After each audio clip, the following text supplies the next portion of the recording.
Naomi, hello.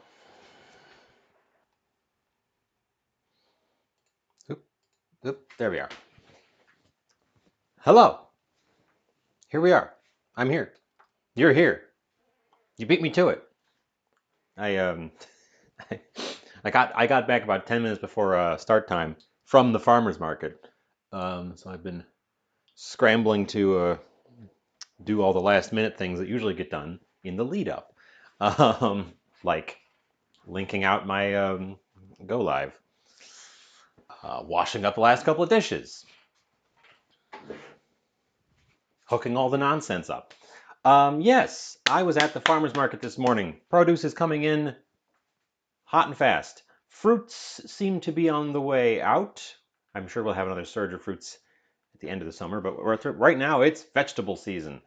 I don't normally buy big zucchinis, but these guys were two for $1, and these are reasonably sized. They're large, but they're not so big that they're going to be gnarly on the middle. They had some that were just enormous. Don't buy zucchinis if they're too big. They get tough and gnarly. These are about on the limit of where I would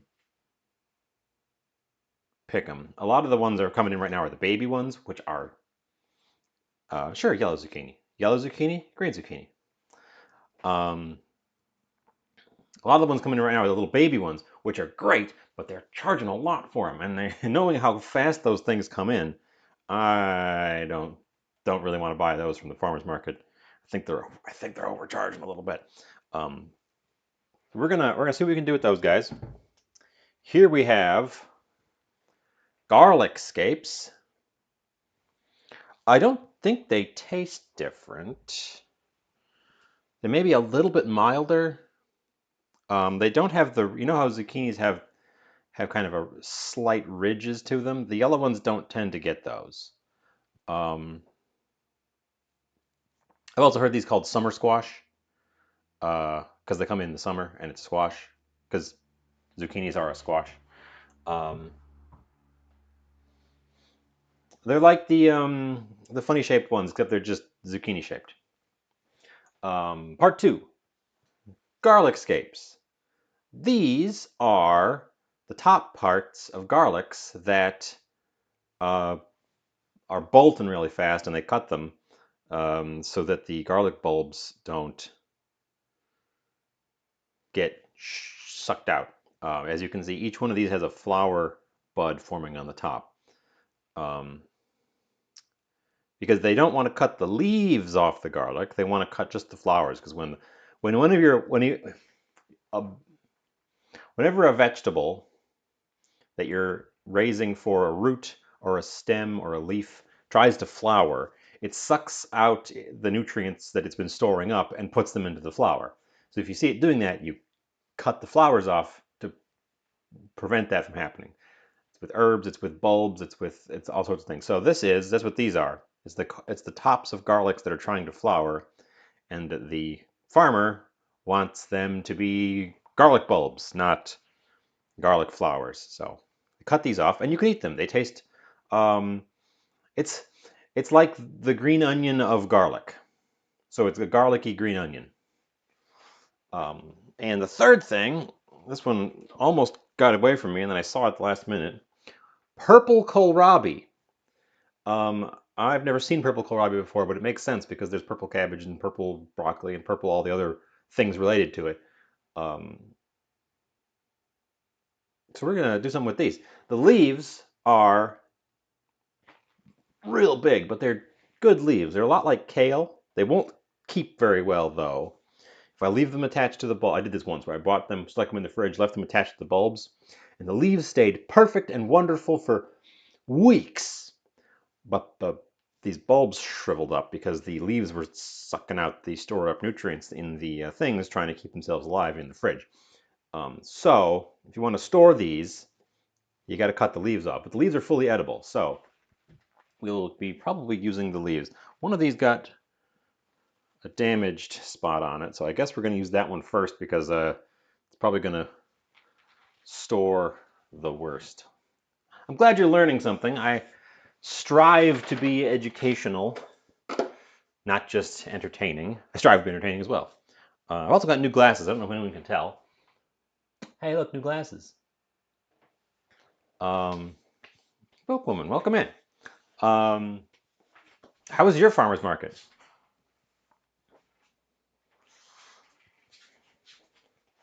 I've also got some kind of gnarly looking turnips, but these were free. We'll see. I'm gonna show those off. They're gnarly. They're a little bit gnarly. Um, so yeah, as I said, I got back just 10 minutes before start time, so I haven't had time to think about this at all, except for the walk over. I actually haven't even finished fully cleaning up. There's spots and drips from previous cooking on my stovetop. So what do you think? Since now I'm literally getting into the brainstorming session right now, what do we make with this? I have, of course, other ingredients to add. It doesn't just going to be these things. The garlic scapes and the zucchini easily go pretty well together. Carrots, lettuce, yellow beets, and some mushrooms. Nice, nice. I did not get mushrooms from the mushroom guy. I've got some button mushrooms. I've got some tofu from the last time we made something, and I made tofu. I made with a miso soup. And I really need to use that up because I broke the seal on it, and tofu does not keep very well once you've broken the seal on the package. So we definitely have to get into that. I've got a lot of odds and ends. So I've got a lot to work with. So tofu, garlic scapes, zucchini, kohlrabi greens. Sounds like the makings of a stir fry.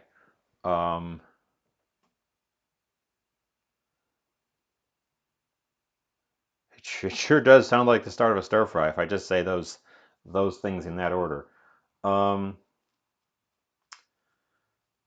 Stir fries don't take very long. That would be a really short show if I did stir fry. What have I got meat-wise? We've got shrimp. We've got salted salmon. I've had a lot of salmon recently. We've got things that would need a pretty long thaw, but they're doable. We've got lobster. What is that? We've got something here that I don't know what is. Emerge. Chicken. Very frozen chicken. Okay. Selena. Put everything in the magic pot and see what happens. Ooh. I do have the magic pot. Hmm.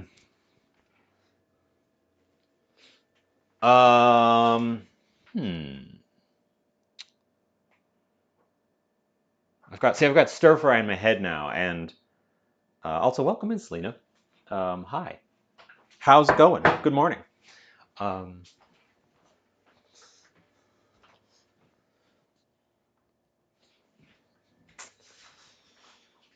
I got stir fry in my head, and I'm trying to think my way out of it. Because although I love stir fry and it's really good, and it's a good way to use a bunch of fresh vegetables. It doesn't take terribly long, so I would be struggling to stretch the show out a little bit. Canned stuff. This also is the makings of a soup. There it is. Oh, okay. Okay. Wheels are spinning. Wheels are spinning. We got something. What if I've got a lot of basil, so I can throw some basil in. Um, okay. I think I've got. We're not going for a stir fry. We're going for Italian. A pot pie, that would be fun. I don't think it would take too long, except that I don't have any pie crust. So I'd be making pie crust from scratch.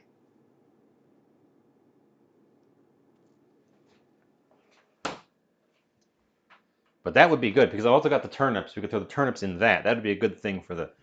Ooh, that's an idea. That is another idea. I was going to make a. What I had set, what I'd worked my way around to was a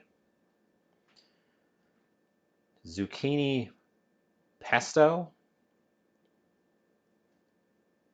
with the kohlrabi greens and the scapes.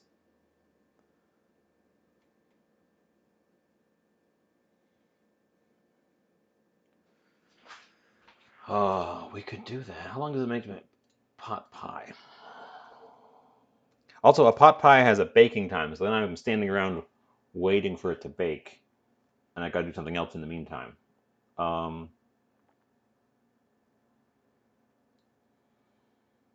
It shouldn't take too long, except for the pie crust. The problem there is the pie crust. The problem there is I don't have any pie crust.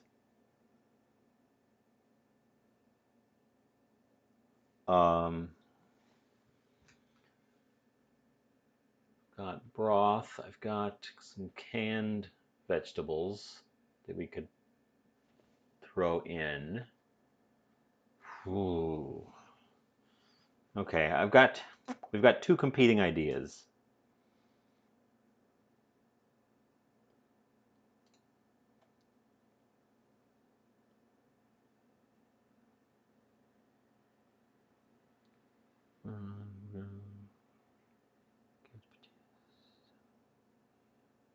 Don't have potatoes, but we have turnips.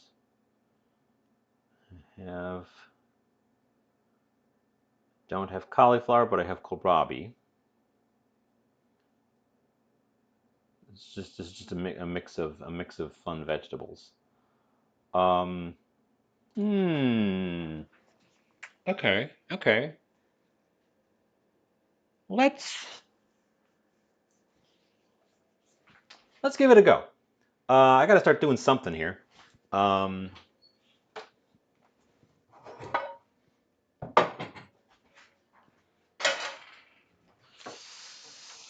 We got to start doing something here. We can't just stand around all day. Get out my board.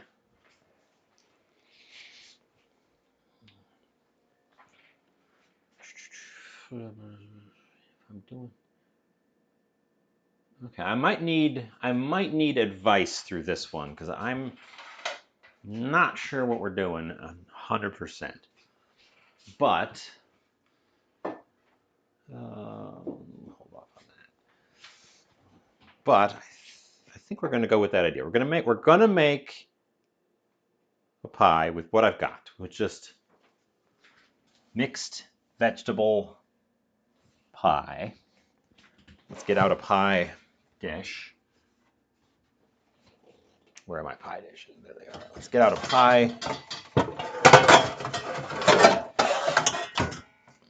pie dish. We have a couple of options.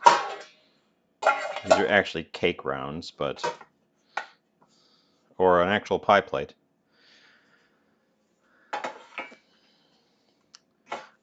We'll keep these out and see how much I end up with. Okay. In that case, get out the garlic scapes. Get out a standard onion.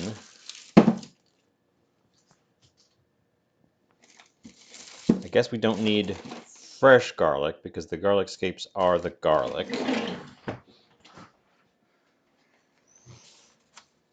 I've got some mushrooms. I've got some gnarly turnips that also need washing. I'm going to show you these. They're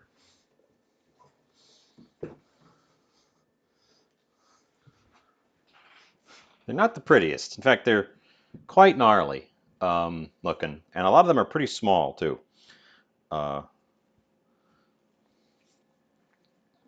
those might all actually go in one go. These I didn't have to pay for these. These were free from our friend Fox Farms Garden. I think I got the gnarly part of the batch. But since I don't have potatoes, if I'd known, I would have picked up some new potatoes. These are dirty. I gotta wash these. We're gonna put these right in the sink. We're gonna put those right in the sink and give them a wash.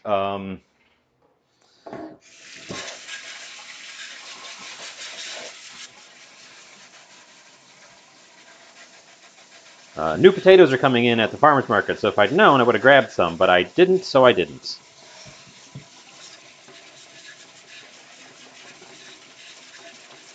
Okay. Washed those. Yes, I know it takes time to cook. I'm aware. I mentioned that. It'll take time to cook, which means I have to do something else in between while it's baking.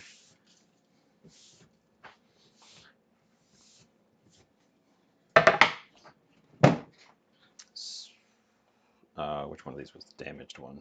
Top one. We're also just going to cut the rubber band on the kohlrabis because it's very tight. And I don't want to damage them any more than they already are.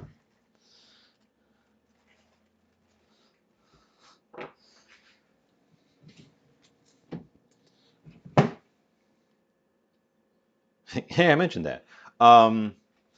Some onions you need to plant. I think it's too late to plant onions. I suppose it depends where you are.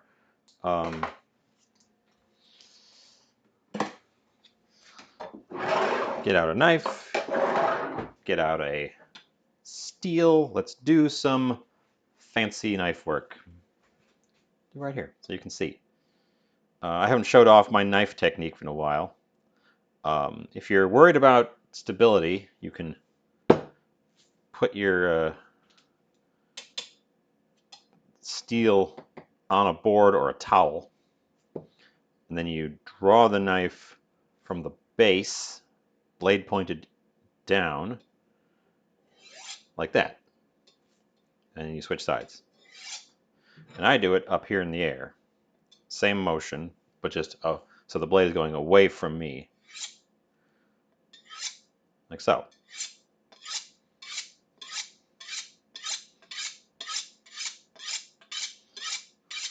Oh, if your onions are starting to sprout in the middle, use them. Because what will happen is in storage now, they are producing ethylene, I think. They're producing a hormone that will cause other things you've got in storage with them to start trying to sprout or over-ripen. So if they're starting to go green, they're not bad, but you got to use them. The sprout will draw nutrients out of the bulb, and it'll give you less onion over time, but more green. So if you want green onions, if you want onion tops, you can get onion tops by letting that by planting that, letting it sprout. But if it's sprouting, it's going to start pulling out of the bulb as opposed to contributing to it.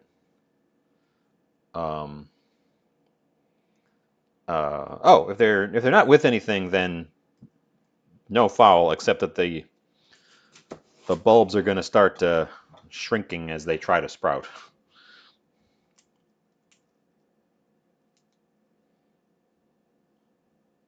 I keep my onions in a drawer so that they're in the dark, which helps discourage them from sprouting, but they do eventually try to sprout. And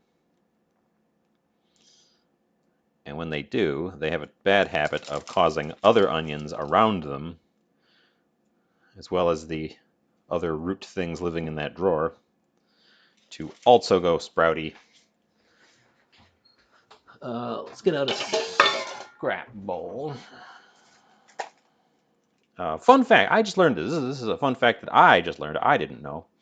This part of the onion, the papery part, is jam-packed with flavor. Same thing with garlic. The trouble is it has the texture of paper, and you can't really extract the flavor by biting it. But if you are doing like a slow simmer or a braise or something where you're going to filter the vegetables out, or you're making a stock, throw the papers of your garlic and onions in, and they will boil down and they'll extract the flavor into the broth, and then you can throw away these disgusting papers. For something like this, for most applications, it's really impossible to use the papers because they're inedible. They're the texture of paper. But pro tip for those of you who might want to do a braise or a boil or something, you can throw the papers in, and they are, because what they essentially are is layers of onion that have fully desiccated down to nothing.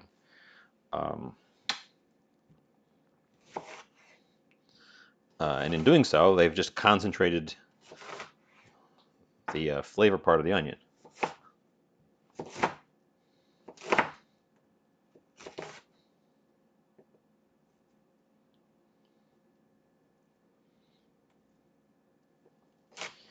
Yeah.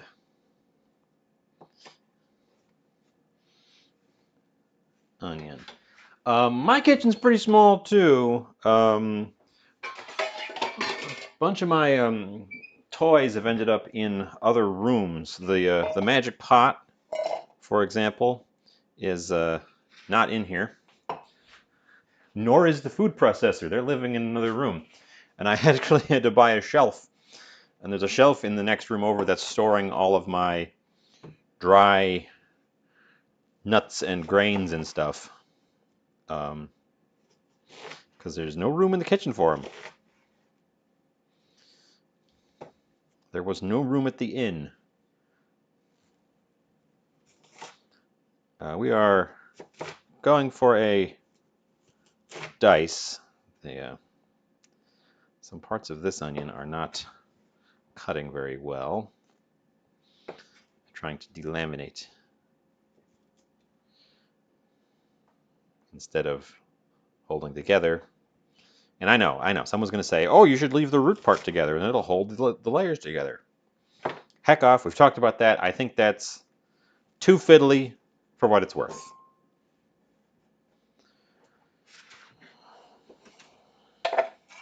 Okay, an onion.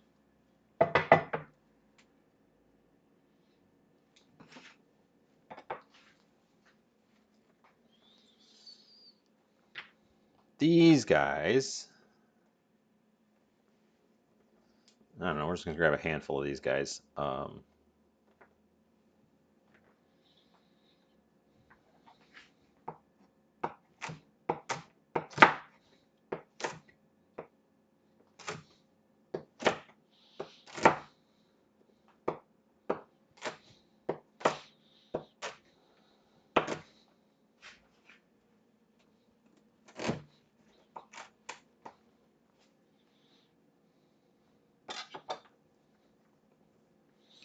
Throw them in with the onion.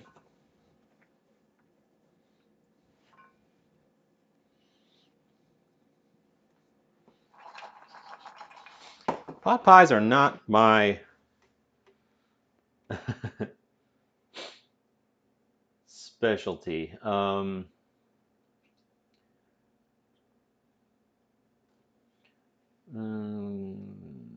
Carrots, potatoes, I don't have any beans either. Sample. I would not do that with raw onions, but you do you.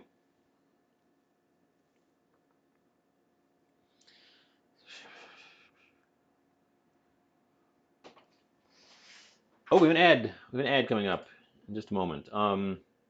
Caution. I want to add the mushrooms right away. Let's start cooking because we're supposed to pre-cook everything, and then it goes in the oven and bakes for a while. So let's get this pan heating up. And some oil.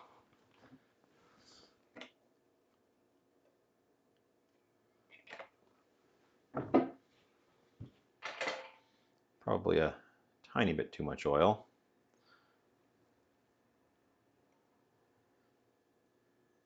So we'll just have to lift the vegetables out of it instead of scraping into our pie when we get that far.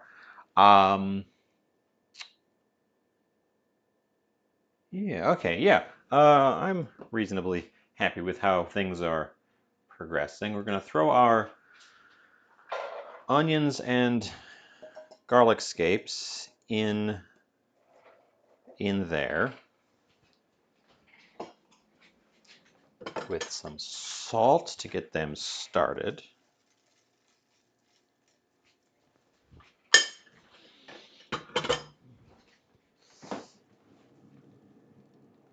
I'm going to once again wonder where I put the minced up ramps, because I minced up some of them after blanching, before freezing. But all that I put in this was the just blanched and rolled up ones. Oh no, there they are. They're in there. Here's all the ramps. Remember the ramps? Here's the ramps. We're going to take out one of these little cubes and throw that in there as well.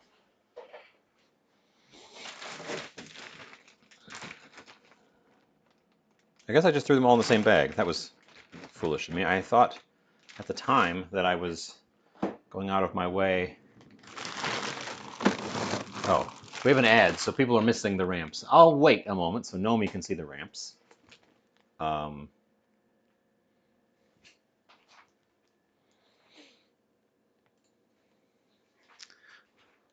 Got to get them in early. Okay, welcome back from the ad. I was just saying, here's all the ramps. Remember the ramps? Here's all the ramps. We've thrown a ramp cube in our pan, which will melt and break down and add a lovely rampiness.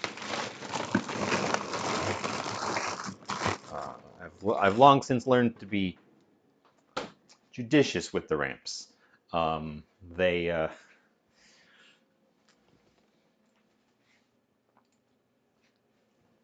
We should preheat the oven because we're going to do baking. So let's preheat the oven up to 4 1/4-ish.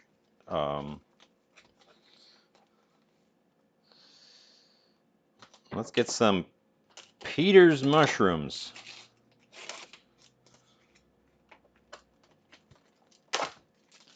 They got to get out of this package regardless.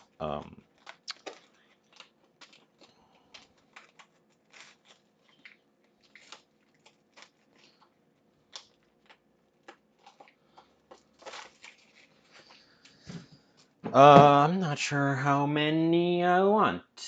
I'm just kind of eyeballing this whole shebang here.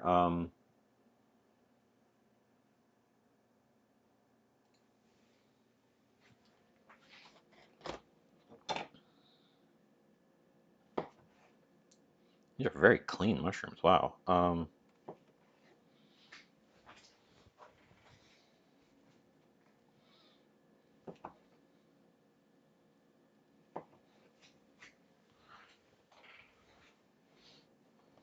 Mushrooms, of course, shrink up, so I think I'm going to throw in more than I think it needs. They will contribute to our flavors a lot in this. Mushrooms have a natural savoriness to them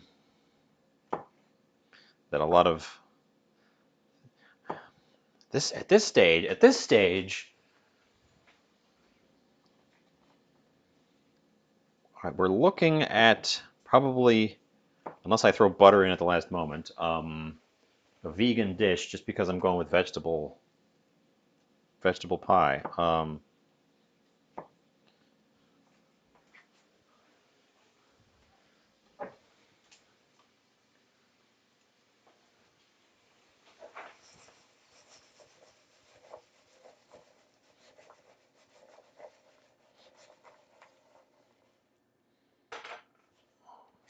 Okay.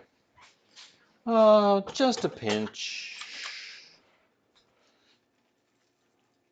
Extra salt. Mushrooms want some as well. Okay.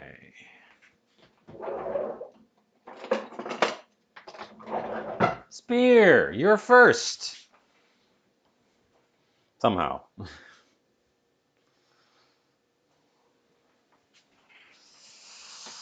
Let's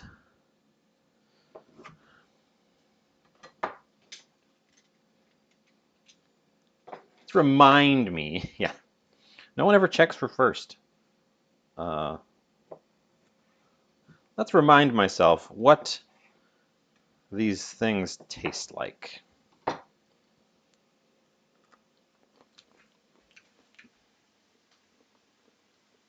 Pretty good. It's like halfway between a radish and a carrot. We've decided to make a vegetable pot pie today.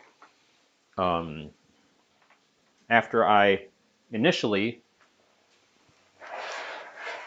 came back with what looked like the perfect ingredients for a stir fry, but then I was like, stir fry doesn't take very long. What can we make else? And Bookwoman suggested a pot pie. So we're going to make kind of a vegetable pot pie crumble because I don't have any pie crust.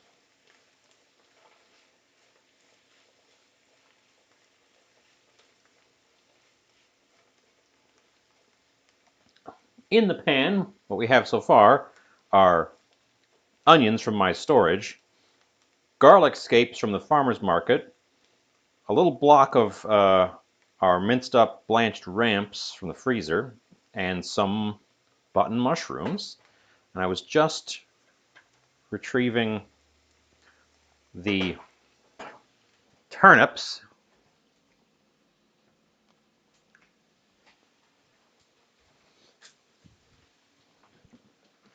Turnips, carrots, well, turnips, we don't have a good stand-in for potato. I don't have any potatoes. I didn't grab any from the market, so we're using other roots. I've got some old carrots down here. We'll use those before I break into the new carrots. So, kind of an old carrot. I'm also just eyeballing.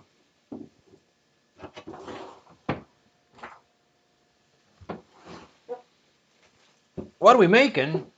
I should put that in the title because now we've actually decided what we're making. What the fork? We've decided collectively that I'm making a vegetable pot pie with our Fresh Farmers Market haul. And then while it's baking, I guess I'm going to make something else real quick.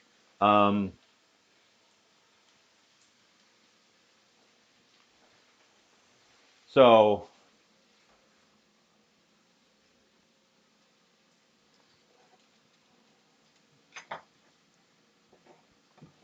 let me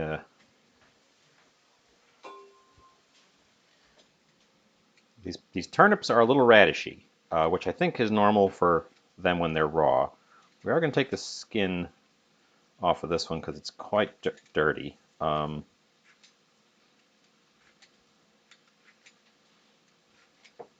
I was thinking about turnips, and I'm not sure I've ever cooked a turnip before. But I should put that in the title of what we're making because we've decided it's official. It's not just stuff from the farmer's market. But welcome in.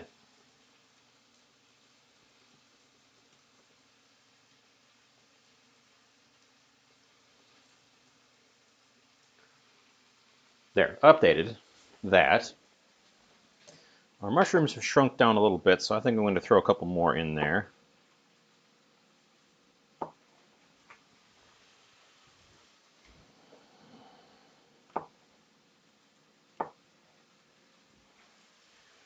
I do not have any Bisquick. I have flour.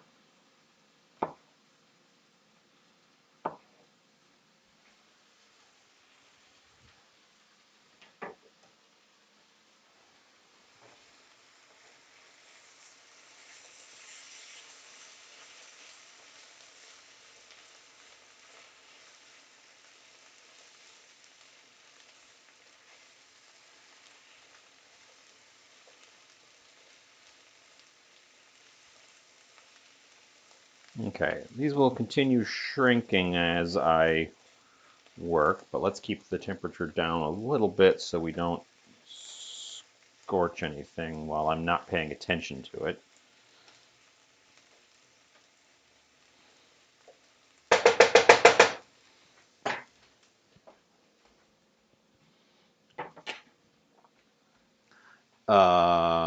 If we pop ourselves over here, that's a peeled turnip, and this is a carrot. Big, chunky carrot, which we're not going to bother peeling. This is not a farmer's market carrot. Carrots have just started showing up at the farmer's market, and if you get them from the farmer's market, if I get them from my farmer's market, I definitely want to peel them because they are very gritty. These are the store-bought ones, and this is a pretty old one that's been in there for a while. And these guys are never gritty as far as I have ever found, so I don't even bother peeling them. I only peeled that turnip because it's was quite a dirty. They're quite dirty.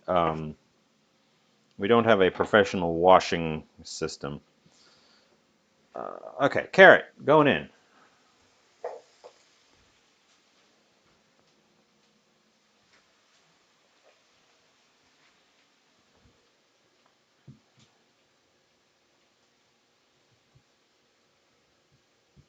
No, crap. I'm just going to use up these weird tiny turnips. Feel like these guys got picked too early because they're real small. This one's still green on the top. It hasn't even gone purple.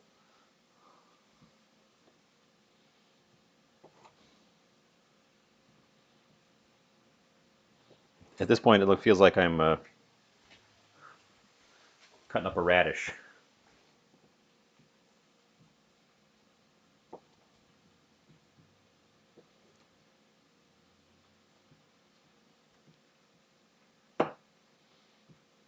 Which have also started coming in at the farmer's market. Radishes.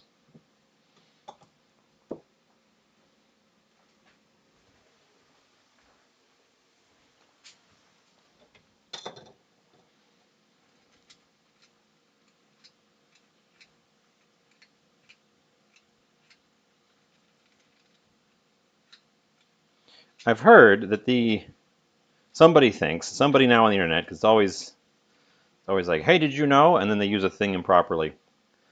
They're trying to convince you now that the peeler is meant to be swipe down, swipe up, because it's got a double-sided blade, but that's just because it's because they're ambidextrous tool, so that I could hold it in my other hand. This one apparently had a somebody bore into it, so we will.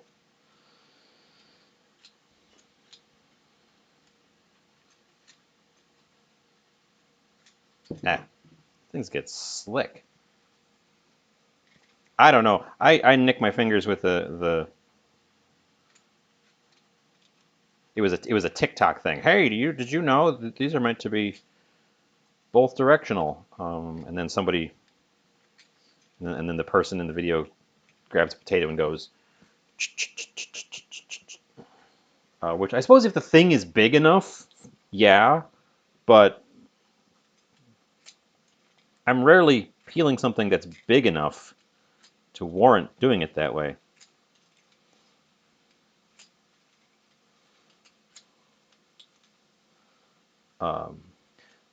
Oh, by the way, I'm sorry I never got back to do a makeup show. I skipped the 4th. For the holiday, I figured I was doing stuff, and also I oops. I just guessed that other people would be doing stuff and not want to sit online. So I just canceled that show with the idea of I would do it later in the week, such as perhaps Thursday. And then I got sucked in hard to Hekime's Minecraft server.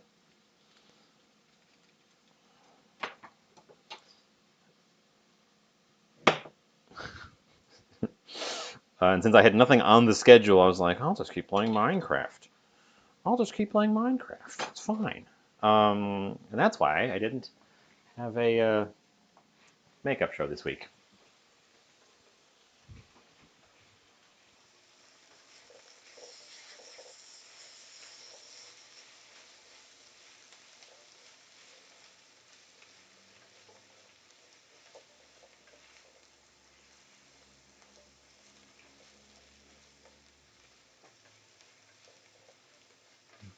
Okay.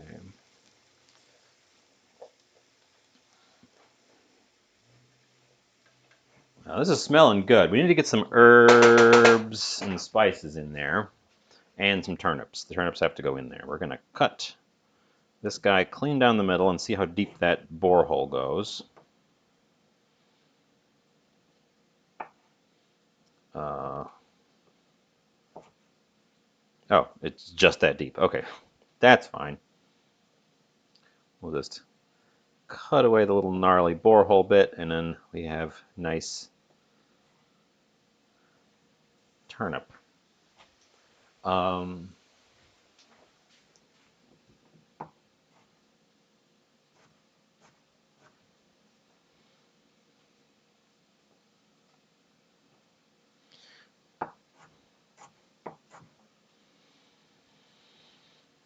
So yeah, I can't recall ever having cooked or even eaten turnip before, which is strange because it's a common vegetable, right? I've had rutabaga.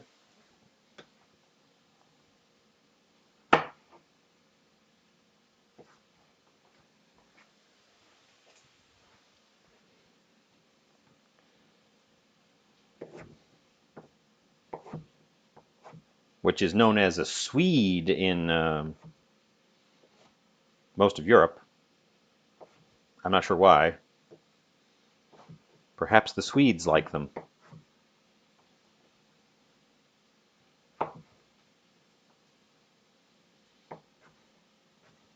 I prefer the name rutabaga for sure.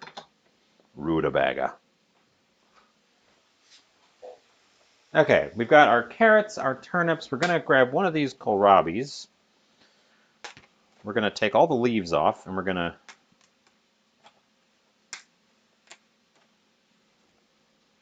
why did you come over here? You live over there.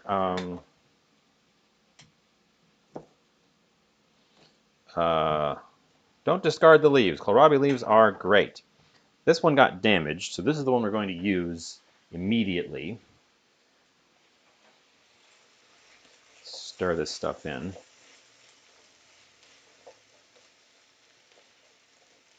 I've got fresh herbs to throw at this as well. We can throw in our rosemary and our thyme. And our sage. And our parsley. We can do the song.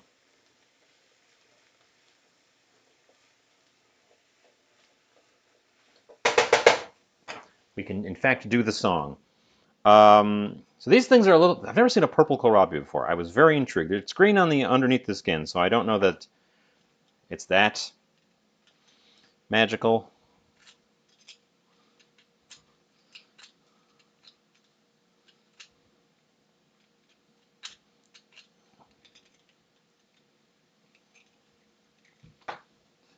Ugh. These things are a little bit hard to peel. I always avoided kohlrabi because I had no idea what the heck to do with it. I'm going to take it clean in half. I always avoided this vegetable because I had no idea what to do with it. And then one day I just went ahead and did it. And you know what it tastes like? Broccoli stems. You know why? It's broccoli stems. It's another one of those million different cultivars of cabbage. And kohlrabi is the one that's been bred to form a big, fat bulge on the stem so that you can have a lot of stem. So the leaves here are cabbage leaves, slash broccoli leaves, slash kale leaves, slash all those things. And that's why you should not throw them out. These stems, because they're so big, do have a tough skin.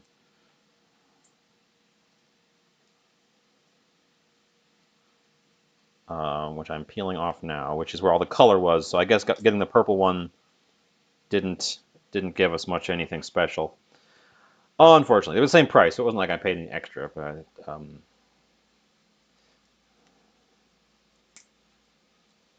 But that's what these guys are. They're just another one of the million cabbage things.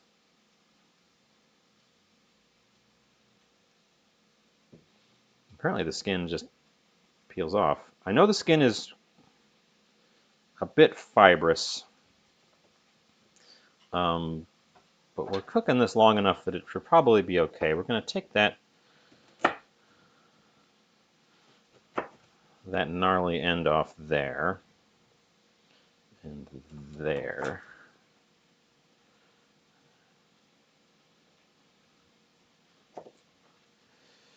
Okay. But yeah, so I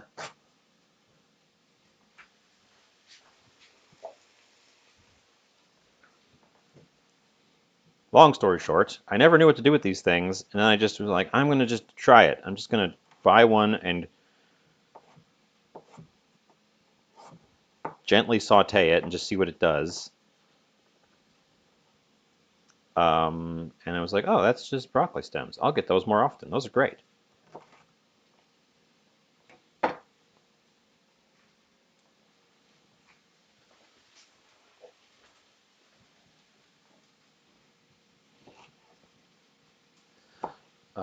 Your grandmother prepared them like turnips with cream sauce. Mmm, that sounds decadent.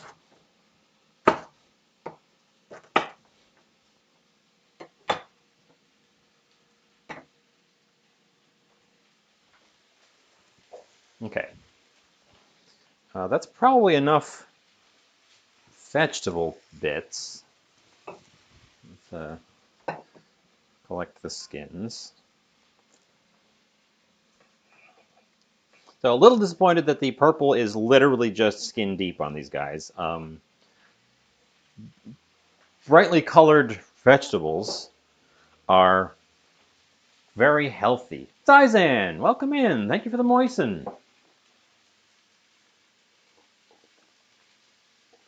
Mm. Moist. Boy, I was thirsty. Took a second gulp before I could even stop myself.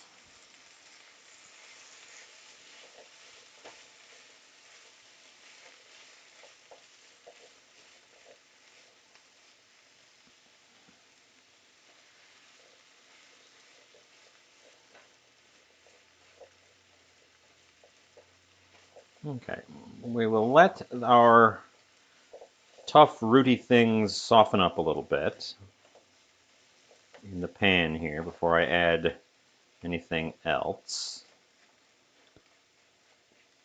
I guess I'm going to hang on to the zucchinis now. I think we have enough going on in here that I don't need to add some zucchini.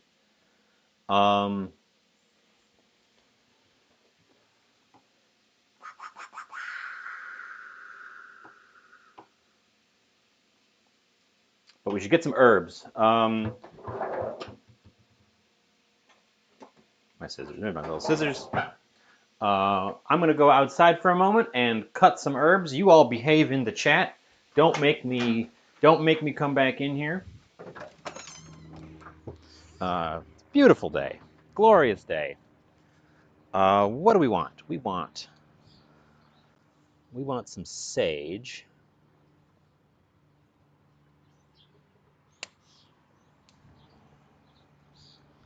We want some rosemary.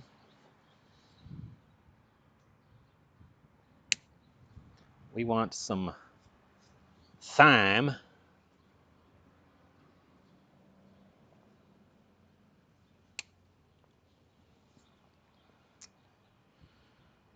And the basil is trying to flower again, so we're gonna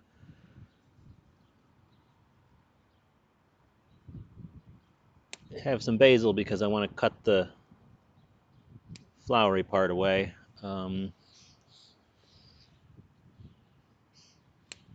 trying to flower, basil. So there's basil going in the mix as well.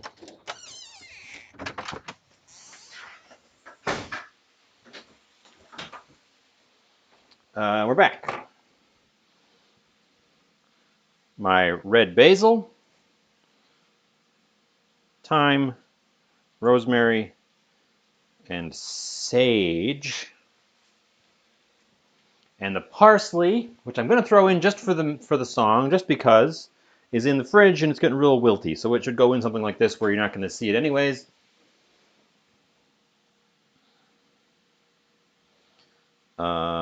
But let's get these herbs off of their stems. This is going to be a very herby thing because we've already got the ramps and the garlic scapes in there. And I think let's get the brown leaves off of there. I think we just do one of these guys and kind of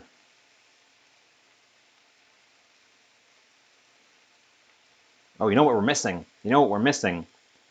Celery.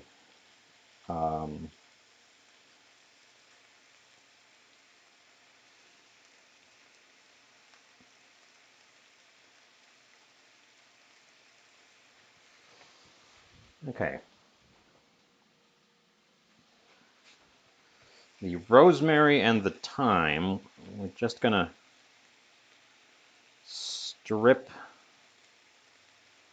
the leaves off of the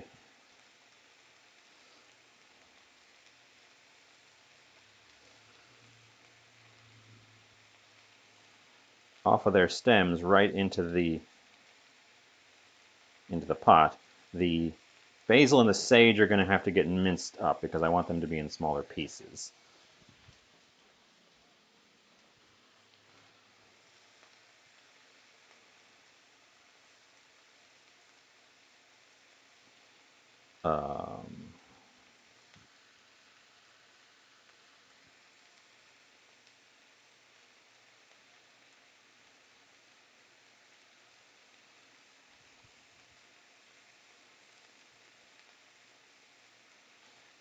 So, okay. There's probably a few little stemmy things in there, but whatever. The sage just went really weird here. We're going to take that big stem off and then do it again because it developed a really dense knot of stem in there.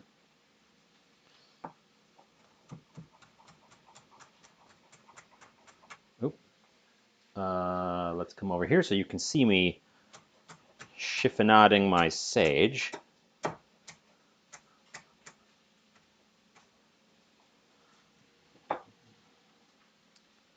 And we're gonna strip the leaves off the basil as well.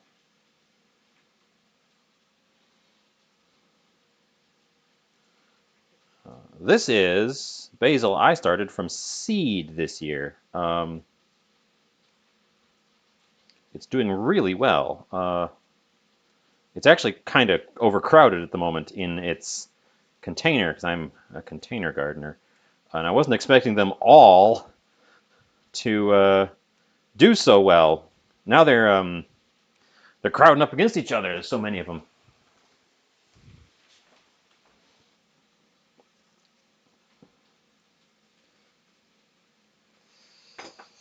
Oh, well, I'm glad to be your entertainment for the trip. We're chiffonading our herbs.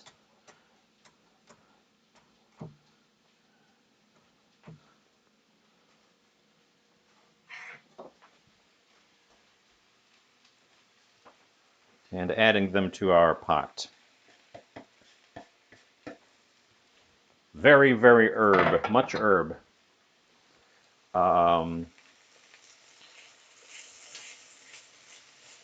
That's basil, sage, rosemary, and thyme, just like the song.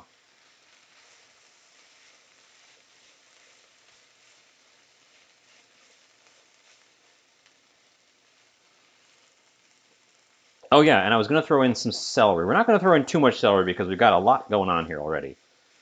And I don't have a...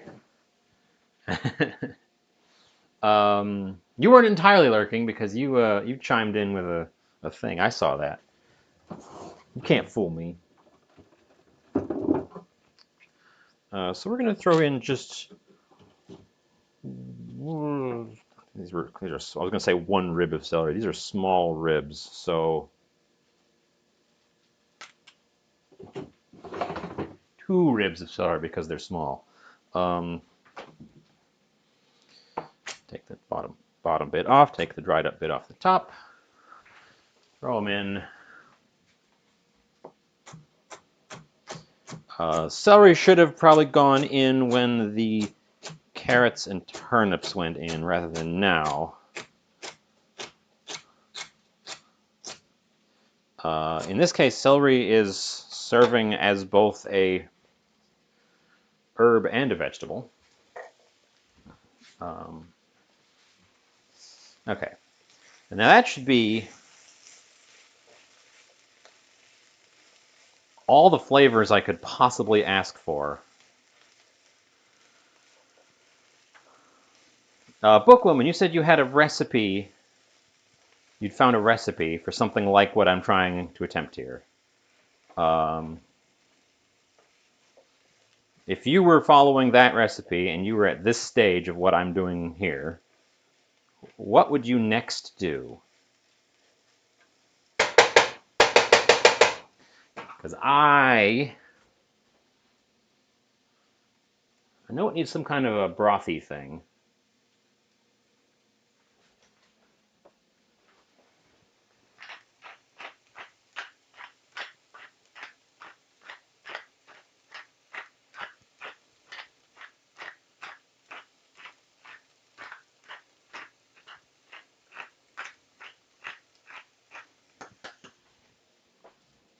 Or anyone else, if you chime in. What's our next play? I'm looking at a. So it's supposed to be. It's gonna be like a. It's like a stew. It's like a stew with a crust on it, right? That's what a pot pie is. Okay. If it's a stew with a crust on it, then I've got a jar of homemade mushroom stock that I've been wondering what to do with. So I guess we'll use that.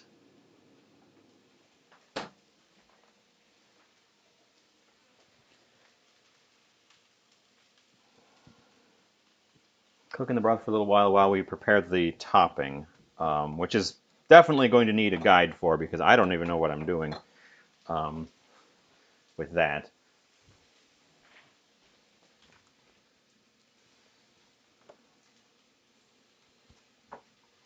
I'm almost out of starch. I'm almost out of cornstarch. We're going to have to pick up more cornstarch.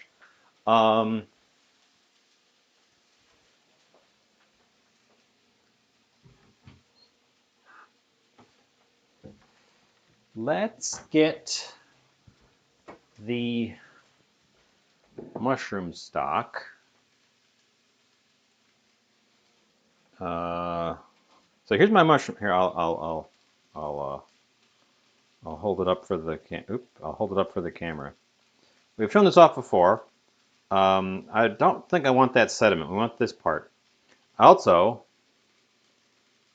it's I'm gonna crack the seal and take it a sniff because it's been in there a little while. We might end up discarding it if it stinks.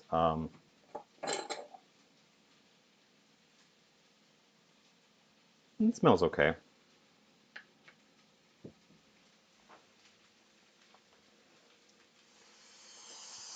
Let's see how much we have, avoiding the sediment at the bottom.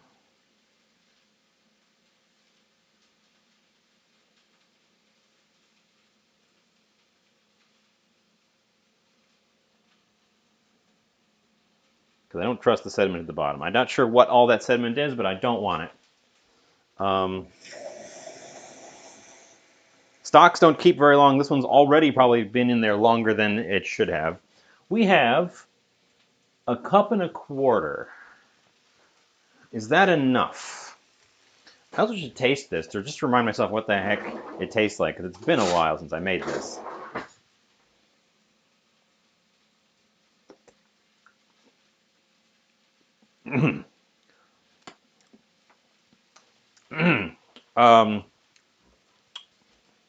Okay, we can probably cut that with a little bit of water, because it's strong.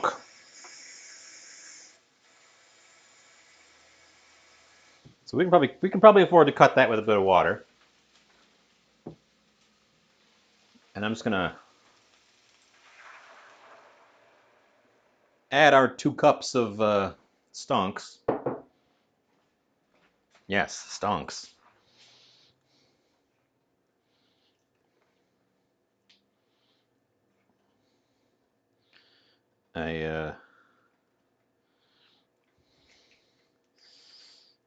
I've already used it. We're now going back now, but there was in fact a little furry spot on the lid. So that had definitely been in there at probably the absolute limit of what it could take before it was just going to start going completely off on me. The liquid itself was nice and clear, but there was some little bit of furry spot on the lid, so which was not visible until I opened it as well. I don't know if you can still see the lid. You can still see the lid. Right there, that little spot.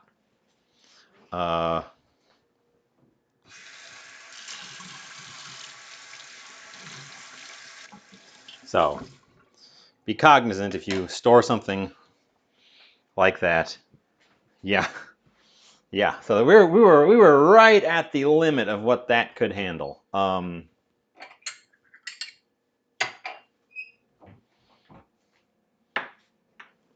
Can I do it without butter?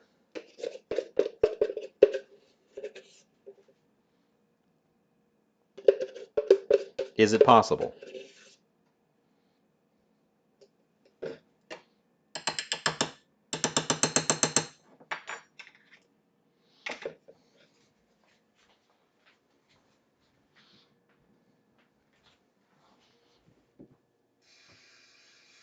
If not, fine.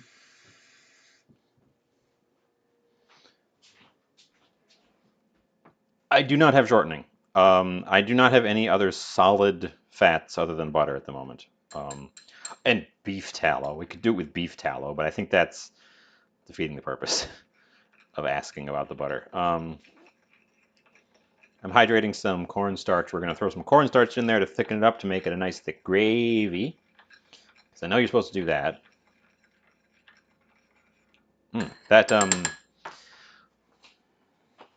We'll do it with butter. Let's throw that in. And bring the heat up. That's got to come to a bubble.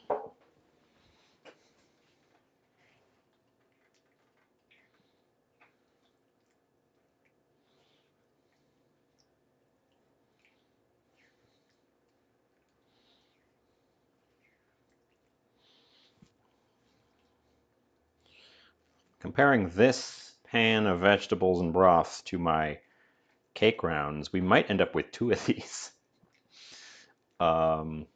Wouldn't that be a fun? Wouldn't that be a fun?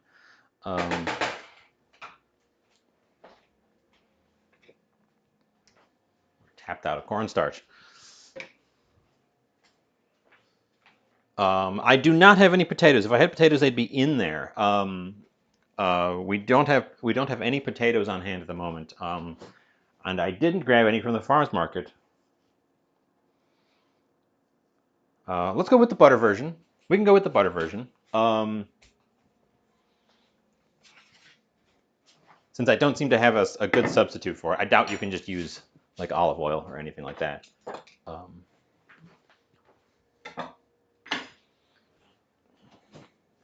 I have cold butter. I have actually refrigerator butter.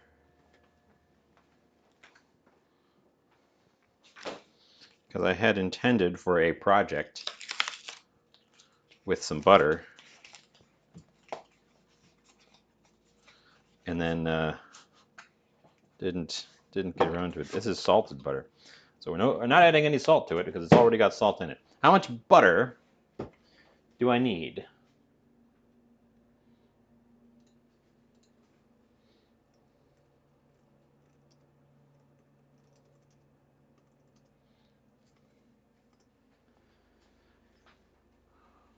Biscuit topping. Here, I'll pull up a recipe.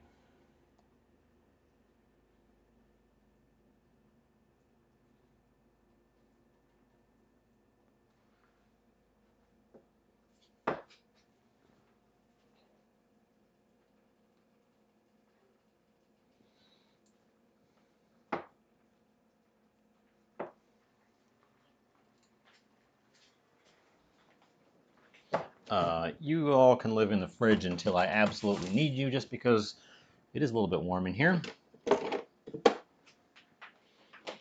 Okay, we'll let that simmer and thicken. We should taste that. We should, at this point, taste our stuff.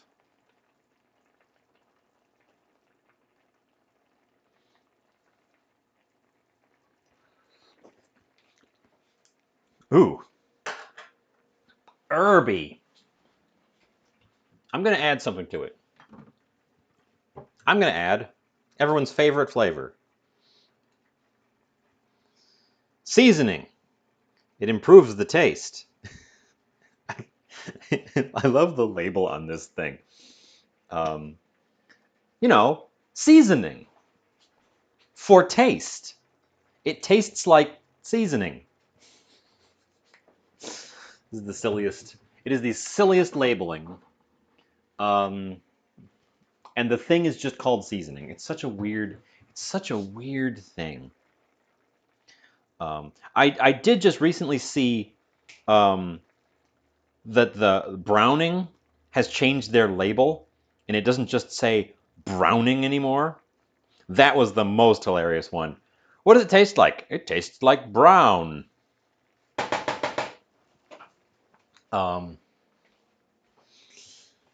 Seasoning is water, salt, wheat gluten, and roasted wheat.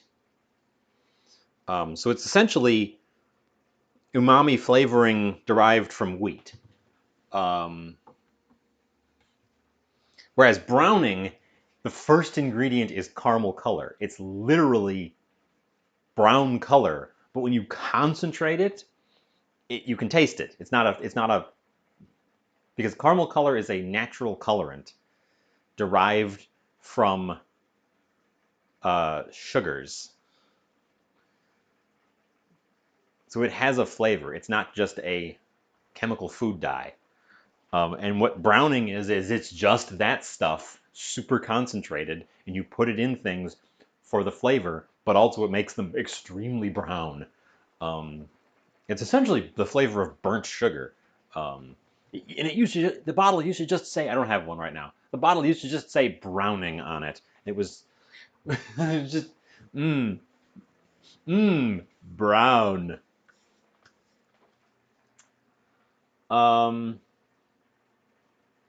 Okay, Book Woman's wandered off, so I've got a different biscuit topping. I don't know if it's the one I want. Biscuit topping for pot pie. we go. That one's just called biscuit topping 4-pot pie. And this one doesn't even have any cold butter in it.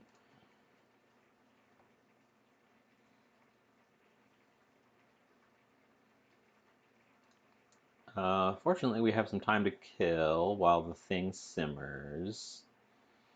Oh, those are just biscuits on top of a pot pie. That's not what I'm looking for.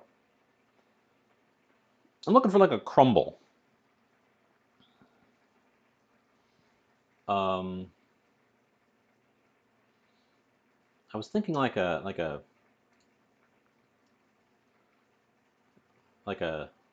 tart or a crumble.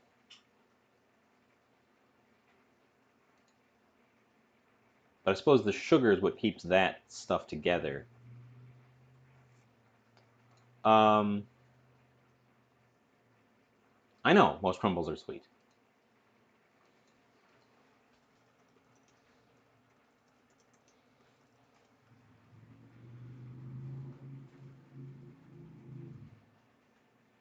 Chicken pot pie with savory crumble topping. There we go. Bam.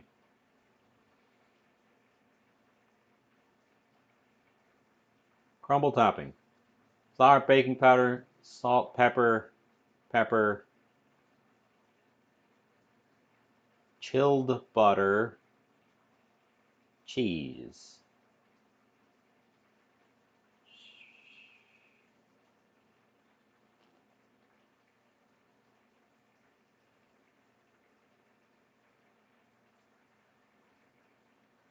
Okay, I can make that.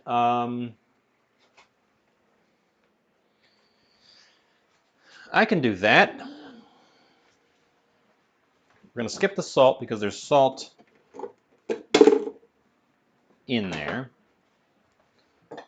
Okay, the recipe I just grabbed is from Food, Folks, and Fun. And it's chicken pot pie with savory crumble topping. And I'm just using the crumble topping part of it, since we already have a pie filling going on. So we need, let's move over here. We don't need to watch the filling simmer, although I should turn it down so it's a simmer instead of a boil. We're gonna let that thicken up. We might, I think we're gonna end up with two of these. Fortunately, I have 2 medium cake rounds, so we can do this in 2 medium cake rounds.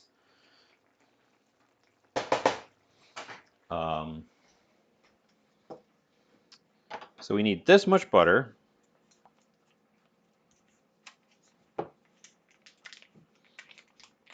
And it needs to stay chilled. So I'm actually going to put it back until I prep everything else. Let's get out the tower of flour, the flour tower. Ta-da! It's been refilled. And I also washed the top of my, I had to wash the top of my garbage can last time because it got so much flour on it and I couldn't get it off. I had to disassemble it and take it to the sink to get the flour off of it. So let's see if we can do that again. Let's see if we can make an equivalent mess today. That'd be fun. We don't need the board. We need a bowl.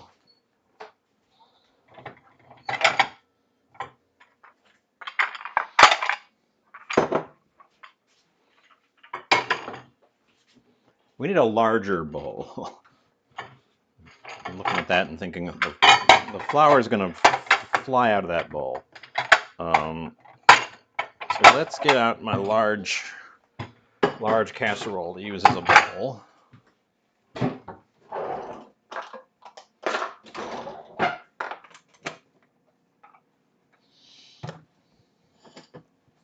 Okay, we're not making a dough. We're just making a crumbly topping.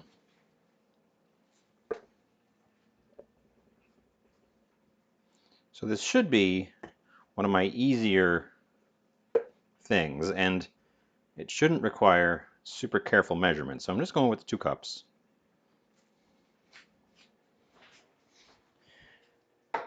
And lumps are kind of the point, right? So I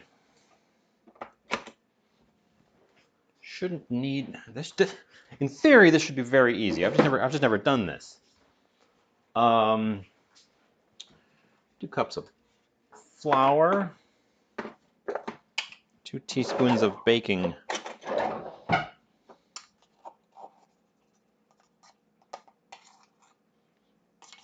powder,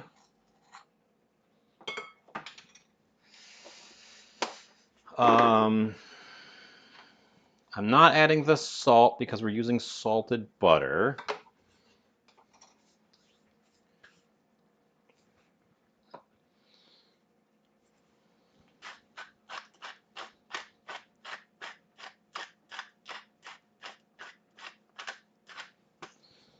Some of that, a roughly equivalent amount of that. That was black pepper and cayenne pepper.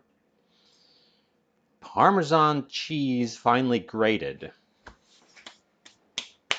There's already butter going in this, so we've already broken the seal on there being dairy.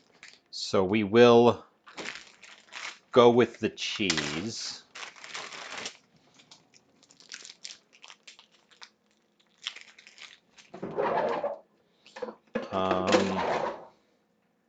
Yeah.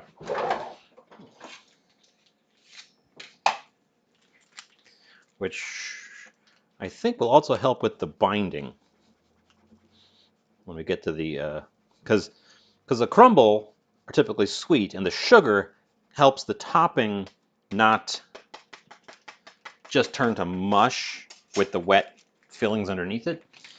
And cheese should help with that. Excuse me. Cheese should help with that. Okay. That's all the dry stuff. Let's get that. Let's do it with my fingers.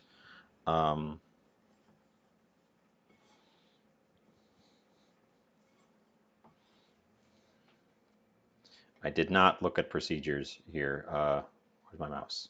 Mouse, where are you? Get over there. Oh, it says put it in the cheese after the butter. Oh well.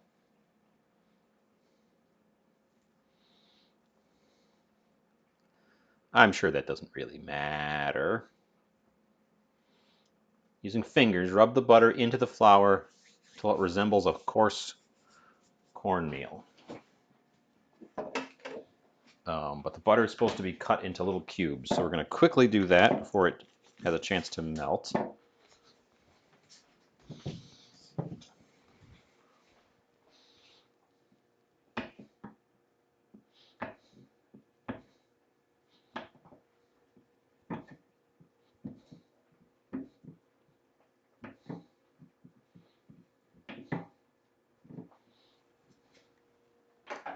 Okay, well, cut it into big cubes because it's a little warm. It's a little bit warmer today than it has been the past couple of days.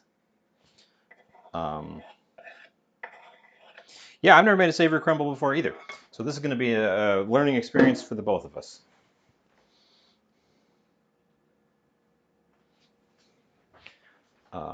So get your fingies and kind of pinch the butter into the flour.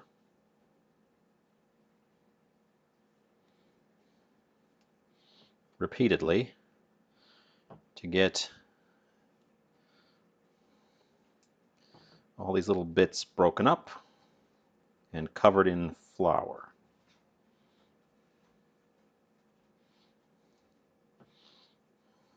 If it gets too melty, we will need to chill it, but hopefully the butter is sufficiently cold that it won't be a problem.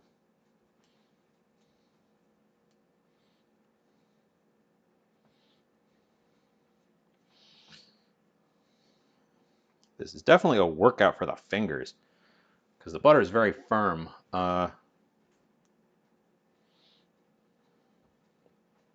Okay, so we've broken the seal. There's butter and cheese going into this now, so we're no longer a vegan recipe, but we're still a vegetarian recipe. So I can still say that when I publish the pictures.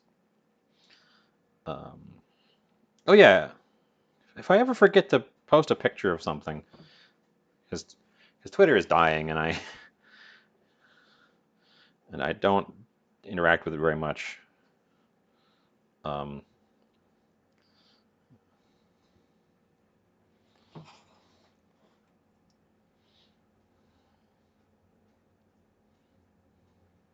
ugh, this is definitely tough on the fingers. Wow.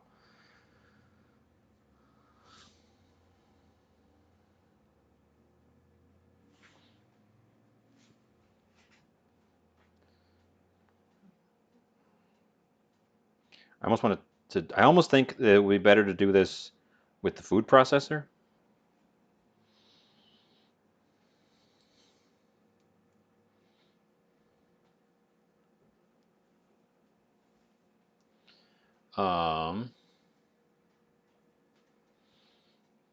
There's supposed to be some cream in this as well.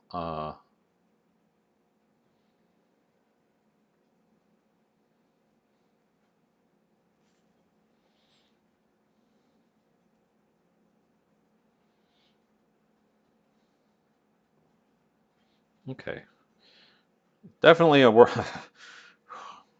It's a workout. The muscle on the inside of my uh, hands there is not used to this much work. Um, a pastry cutter. I don't have such a tool. But then again, I think you're a much more avid baker than I am.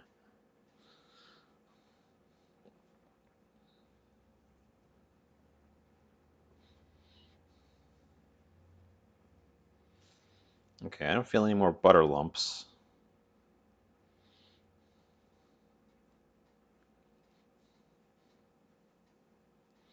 The color of the whole thing has changed to a slightly yellowish tone.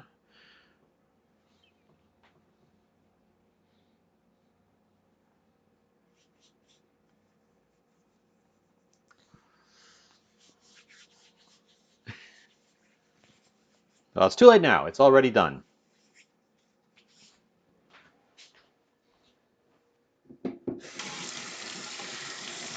Rinse my hands off. I feel like the food processor could have done that in 5 seconds.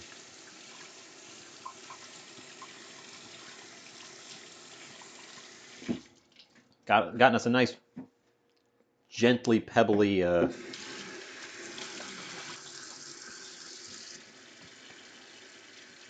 crumble topping.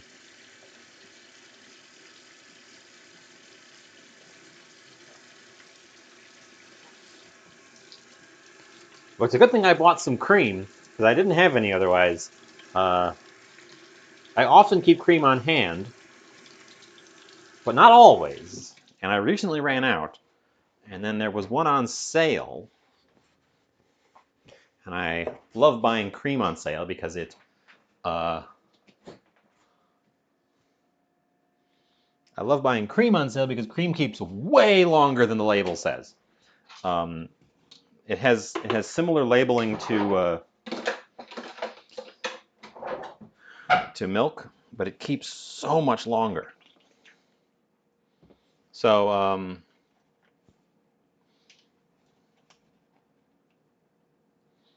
so when I saw this one on sale, I was like, yes, definitely.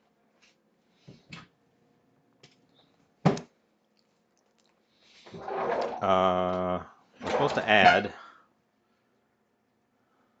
3/4 of a cup.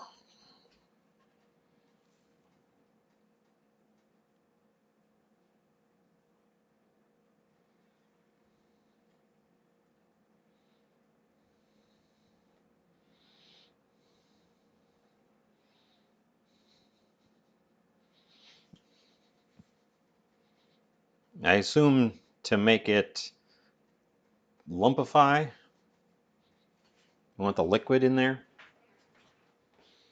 so that it's a crumble and not just a flour.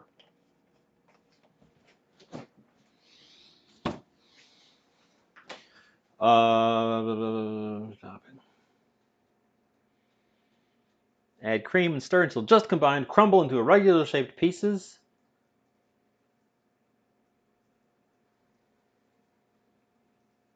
Oh, and then this gets blind baked. That's how they're preventing it from melting into the filling. This gets blind baked. Interesting.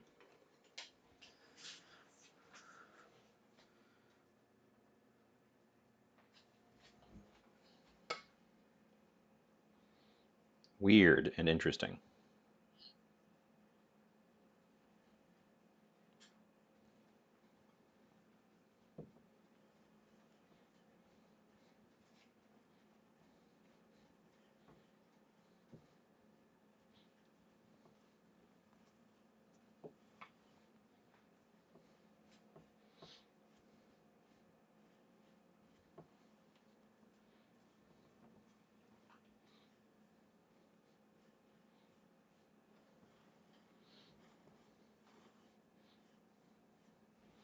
Well, it formed a lumpy, crumbly topping very, very readily, so that's good.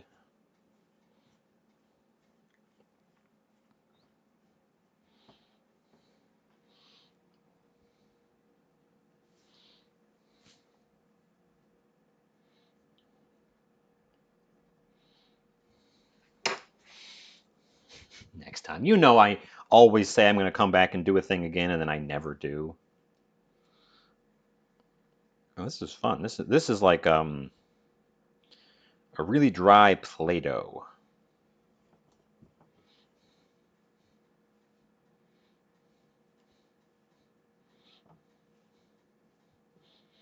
You can kind of pinch the small crumbles together and they stick.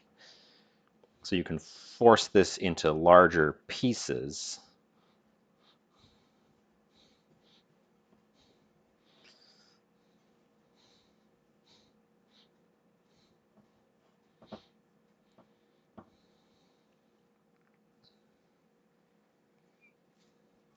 And then we can break up the larger pieces into these little sort of mini biscuits, I guess. That means I need a baking sheet out, though, and some paper. If we're going to blind bake this for a couple minutes. Interesting. Okay, so we'll get out the baking sheet. We'll get out some paper. Hope I got enough parchment left.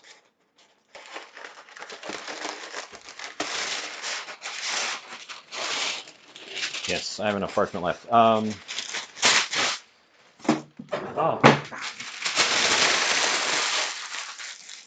Crumble our baking paper into a little ball and then uncrumple it.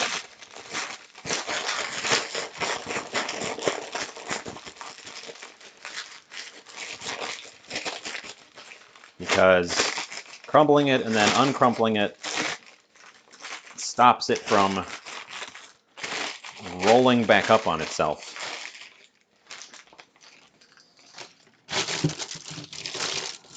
Okay. Interesting. Interesting. I didn't expect us to get into a full-on, like, never done it before experiment today, but here we are.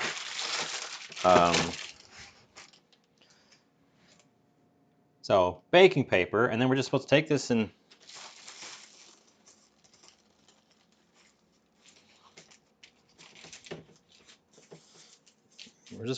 stuff and kind of spread it out.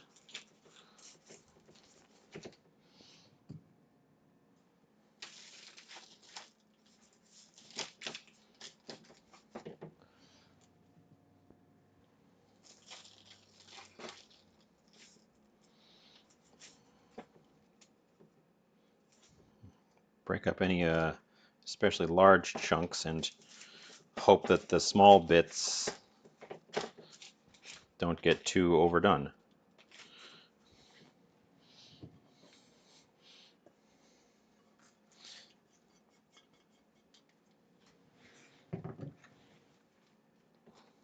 So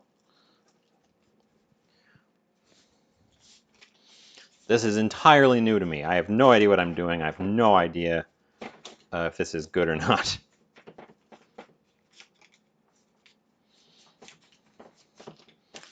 But yeah, so we're supposed to take that, bake it for until fragrant and just starting to brown.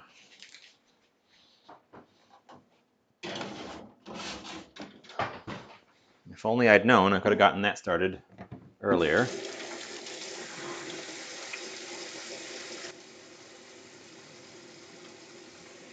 We will check on our stewed filling now, because the crust is becoming a thing.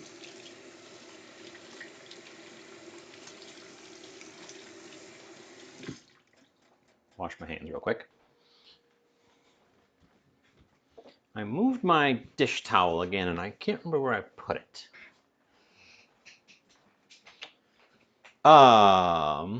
Yes. Definitely keep an eye on that. Those are little bitty bits. But let's take a peek at this guy. This is looking really stewed together, and the liquid has reduced and thickened. So I think we're probably good to take this off the heat.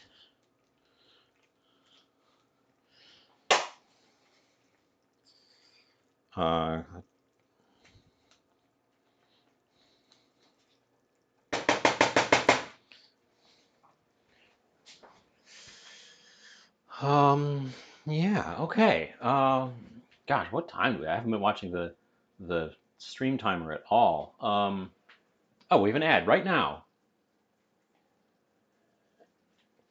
Oh, we had a follower. Thank you so much for the follow. It was 20 minutes ago. I wasn't even watching the stream panel. I appreciate it so much. Looks like we were followed by a lurker. Because they're not in chat. But welcome, welcome, welcome. Happy to have you. Glad to see you. All of our vegetables have lost their bright green. All of our green vegetables have lost their bright greenness. This smells great. How does it taste? That is the question.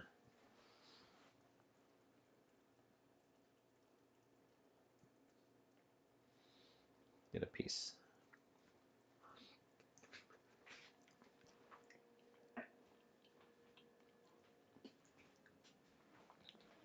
Very flavorful, very herby. I think our flavors are merging together. So honestly, if you want to celebrate fresh vegetables, everything's soft too. So definitely doesn't need to be boiled anymore. If you really want to celebrate fresh vegetables, this is not the way to do it. The flavors of all these vegetables are combining into one grand whole. So we're losing the character of the individuals, which is fine. It makes me want to do something fresh and bright with those kohlrabi leaves that we cut.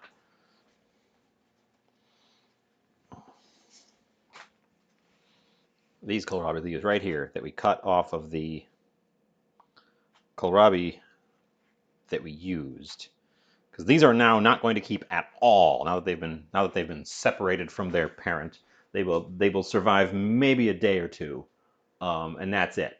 We're gonna start wilting real fast. If I put them in the fridge, they will survive a little bit longer, but they're now no longer long for this world.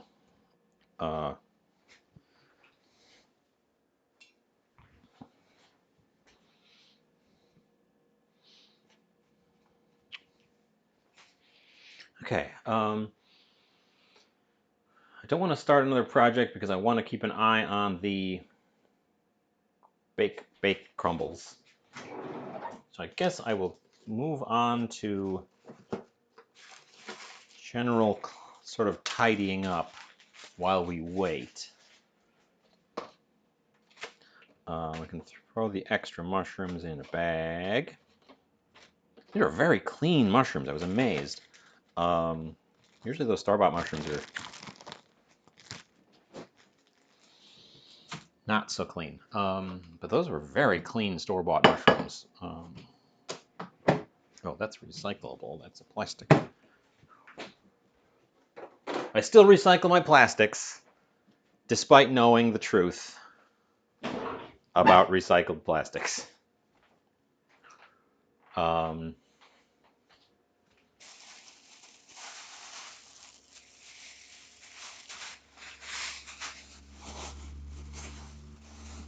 The terrible truth about recycled plastics.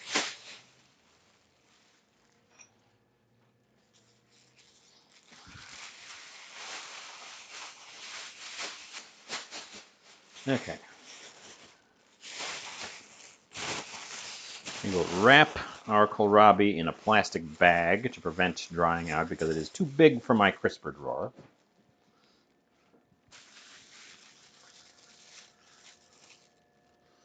My fridge is getting very full. We have a lot of things to use up.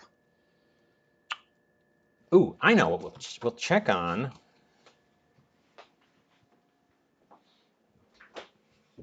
I know what we can check on while we're waiting. This was a project I started here with you guys. You saw the mid-phase of it. And it has been now waiting to be checked on. Behold, a wrapped up parcel. Does anyone remember what's in this before it is revealed?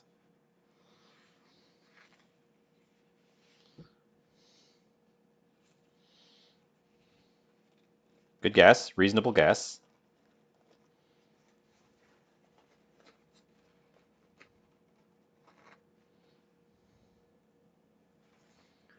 Fish.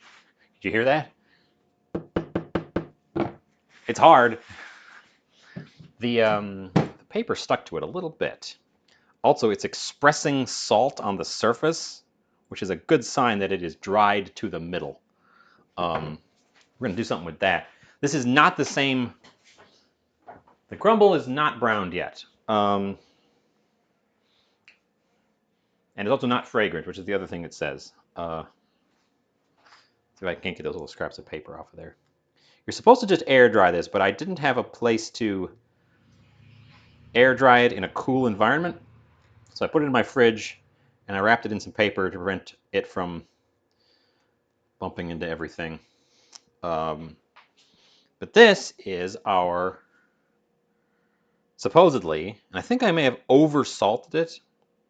This is supposedly our Spanish-style salted tuna. It's like woody at this point. It's almost like bonito at this point. It's so hard. I bet you could shave this. Ooh. Ooh. Okay, that's going to be a fun thing later. It's extremely hard. It's like it's not extra. It kind of flexes along the breaks in the natural breaks. But I think it can probably just be left exposed in the fridge at this point because the surface is completely dry. There's no tackiness to it at all. So I think we can probably just leave it exposed in the fridge at this stage. It's not going to pick up any mold because it is so salty. It smells briny. We're not going to use that today, but I wanted to check on that. I wanted to check on that thing because that is a project. One of the devices I wish I had, and this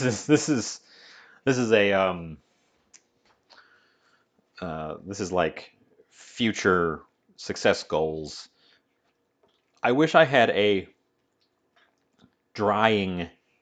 meat drying fridge.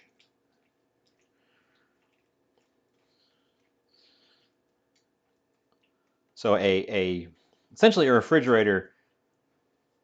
It's a refrigerator, but it has humidity controls as well as temperature controls, and it doesn't always just go set to cold. It has you can set it to a specific temperature, which aren't always super cold. Um, for things like that, what I just did there with that tuna.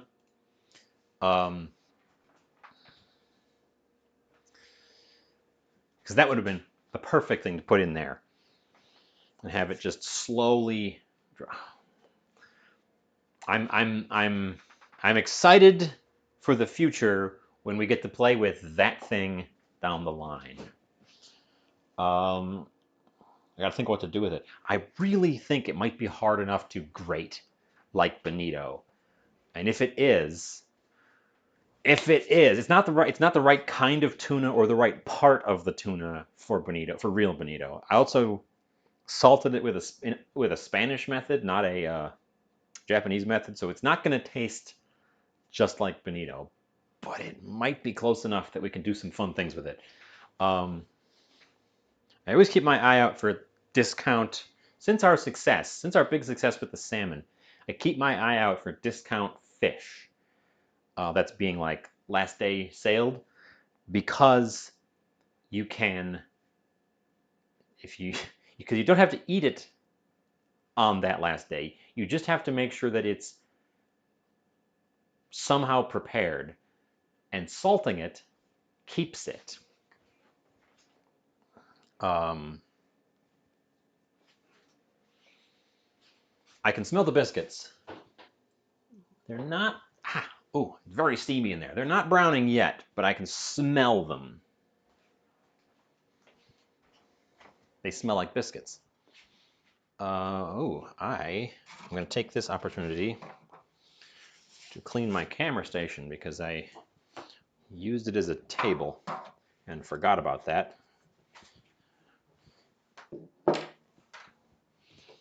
Okay. Move all the stuff. Move all the incriminating evidence away.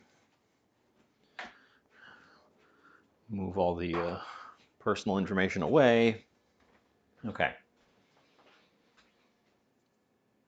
I can make jerky. It has a low enough setting that you can make jerky in it, but for drying meats the way I just talked about it, it's meant to be done in a cold environment, like a lightly chilled environment. The Spanish method that I tried to mimic with that piece of tuna right there, the drying part is literally hang it by the seaside in the breeze, and the salty Mediterranean breeze will dry it out for you.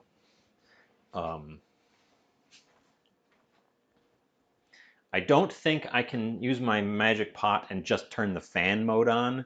I think if you turn the dehydrator on, it has to engage the heater just a little bit. We can maybe play with it. It does have a jerky setting for making like beef jerky, which you do dry with heat, not just with air. So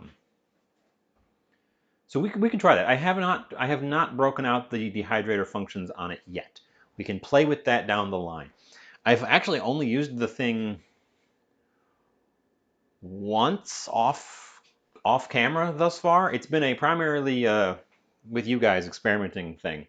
I after our success with that piece of fish, I made another piece of salted salmon, cooked another one in there, and I did it less time because you remember the sticker on the top says 11 minutes for a frozen piece of salmon, and that's what I did for the first one, and it was overcooked. So I knocked that down to 9 minutes, and it was still tender in the middle. So I think 8 to 9. I think we probably could have gone down one more minute, honestly. 8 to 9 minutes, which is even quicker. 11 minutes to a well done salmon in that thing from frozen, which is very impressive. And it crisps the skin in the process. Very impressive tool.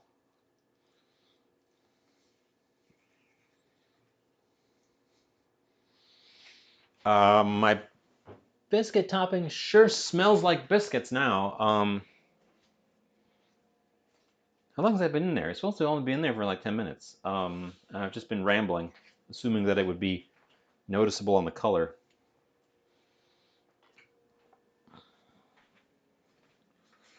So, to answer your question, maybe. I don't know. I haven't tested it.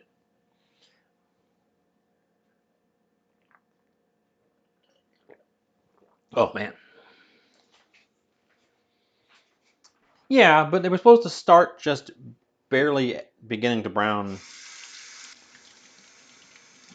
according to the recipe before I put them on the pie. Ooh, I'm thirsty. I'm talking so much. It's because I'm talking so much.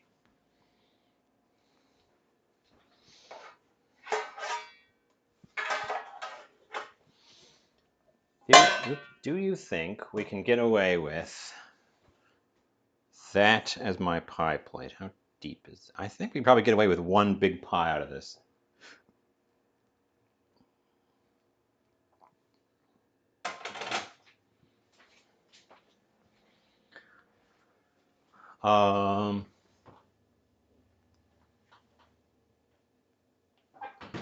They're sizzling. Is what they're doing. They smell like biscuits, so I probably should take them out and then go on and just bake our pie, and then we can, because everything's cooked. Baking the pie is just getting it all combined, and pre-browning the crumble is just, I'm assuming, just so that it doesn't sink into the pie filling and turn to mush. So yes, I'm going to. Oh, there's my towel. I will pull them out.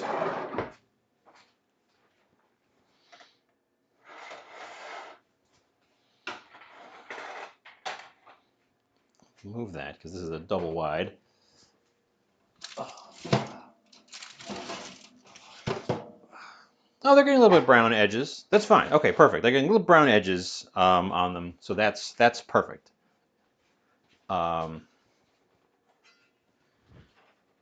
We'll get them out. It smells real good. It smells like biscuits. We'll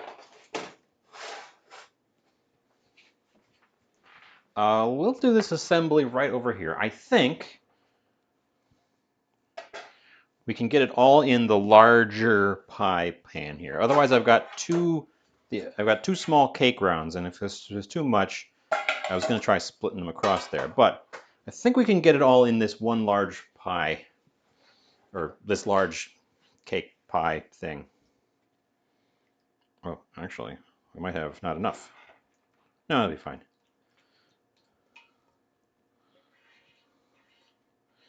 Scrape down all of our delicious juices.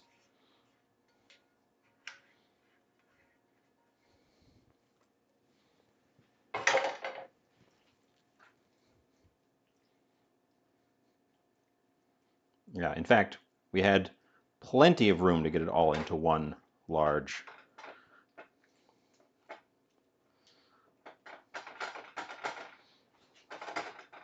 pie plate. We'll mash it down. A lot of the gravy's on one end, so I'm going to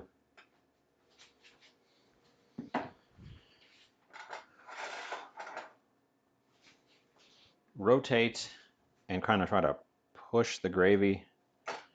Gravy's thick enough that it's not flowing evenly, which is a good sign that it will, in fact, be pretty secure in the finished product. But I would like it to evenly bathe my fillings.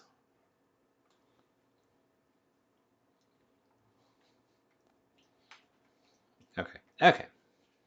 Should have given it a quick courtesy stir in that before I put it in here. We're going to level the top.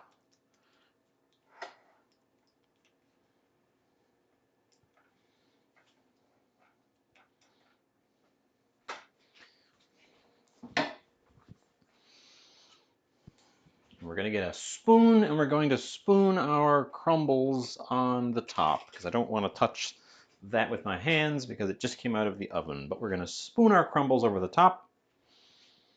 Oh.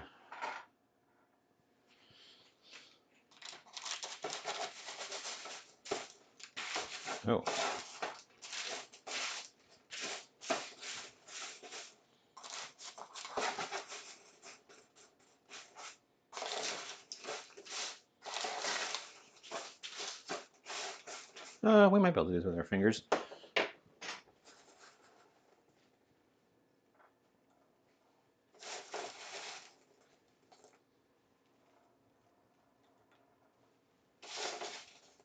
So we're going to finger spoon our crumbles over the top.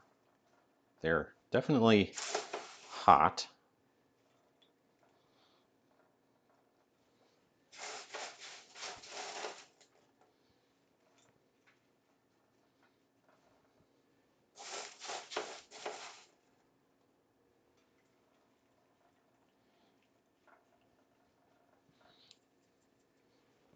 Taste this.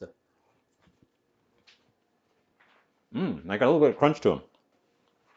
So yeah, they didn't color a lot, but they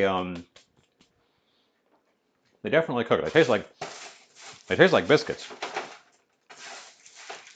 American biscuits, not British biscuits.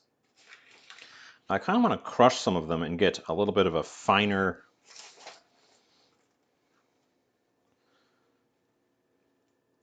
crumb in between the larger crumbs.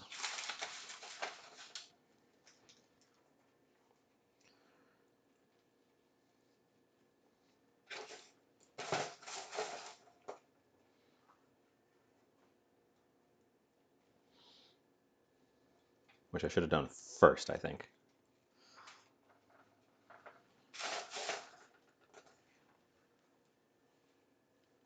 Okay. Okay, it's a pretty thick topping, but it's gonna be good. I'm glad we ended up with a pretty starchy topping for this because we don't have any potato inside of it. And although we have turnips and kohlrabi and carrots, those are less starchy than potatoes. So having the starchy thing to sort of be a starch. I think this kind of recipe needs a starch. I would put potatoes in it if I had any, and then use a standard pie crust, which I don't have. Let's bake it. Let's bake it. We have an ad coming up in just a few seconds. I'll put this in before the ad so you can all see it go in. And then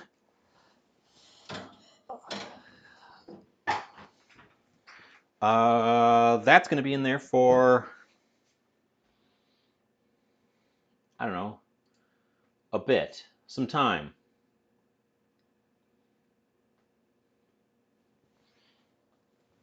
Golden brown. And then I have a little bit of time to kill. A little bit of time to kill. What do you think?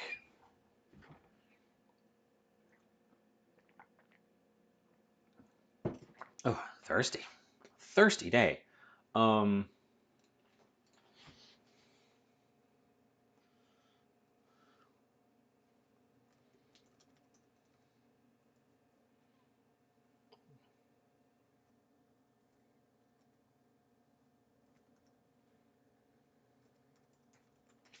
Kohlrabi greens. Braised kohlrabi greens. No, sauteed kohlrabi greens.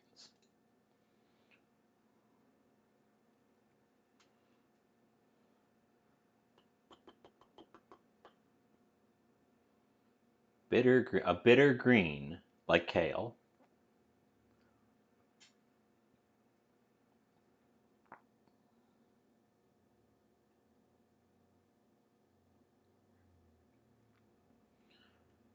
How do you make collard greens?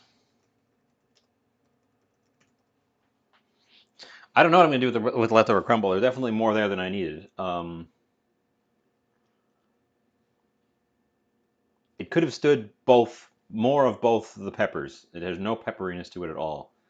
I might actually crack some fresh pepper on the finished dish once I take it out.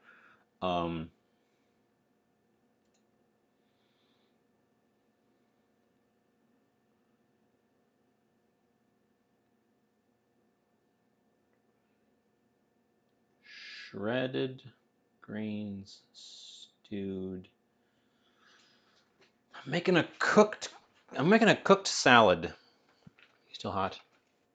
Yes, you are still a little bit toasty. I'm gonna make essentially what is a cooked salad to go with this. Oh, I should announce that after the ad is over so people can know.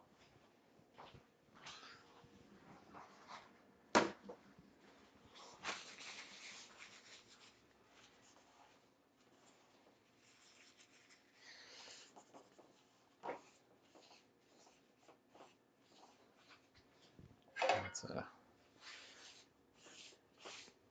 tidy this up a little bit.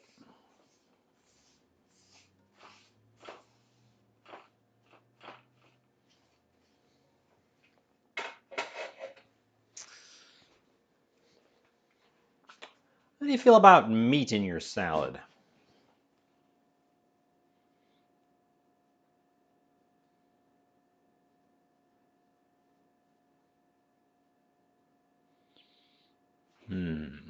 Meat salad.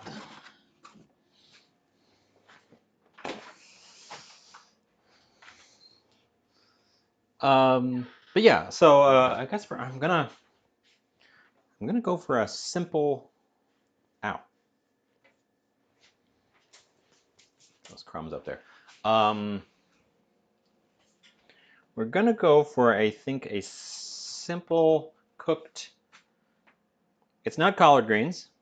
It's kohlrabi greens. It's these guys right here. We cut them off of that.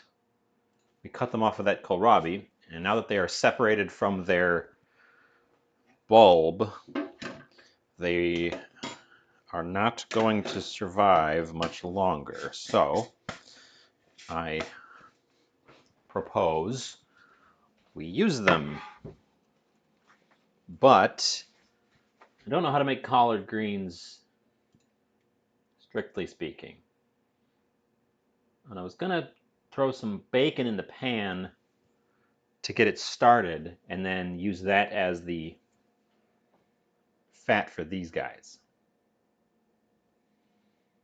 So there'd be a little bit of bacon in our salad side of our dish.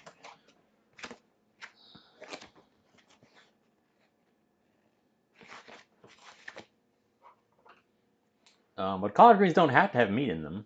You could do it with olive oil. We could do it with olive oil.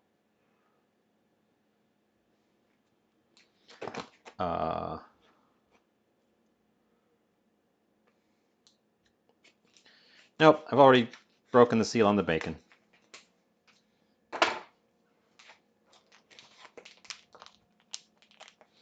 It's another thing I got on discount. Bacon steaks. Because they're about that thick. So we're going to use part of one of these.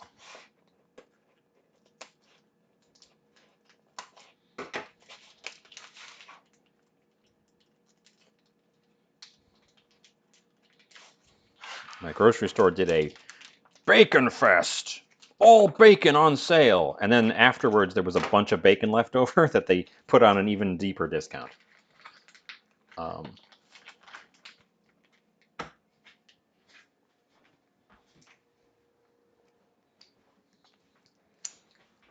So we're going to use half of this.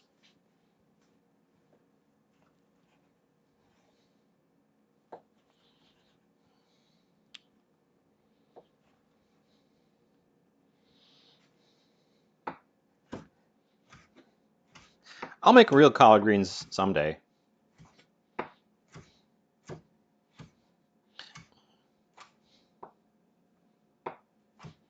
The reason I asked about collard greens was I was going to see if I could do a collard greens version of kohlrabi greens. We got a fresh pan for this. That one right there. No, we're gonna use the steel.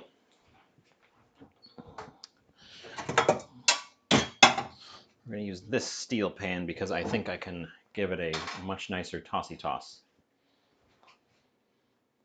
And because it'll heat up very quickly compared to the non-stick.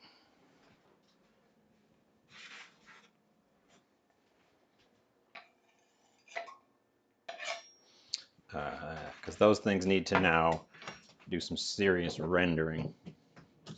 It's fun.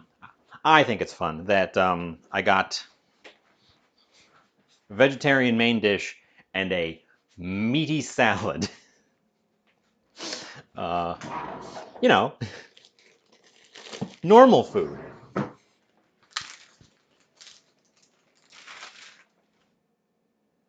Let's get the remaining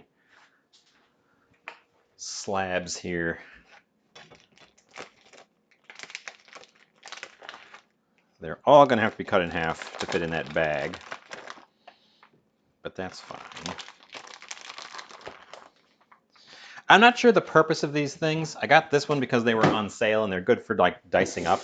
I did ages ago when the first time I ever saw one of these.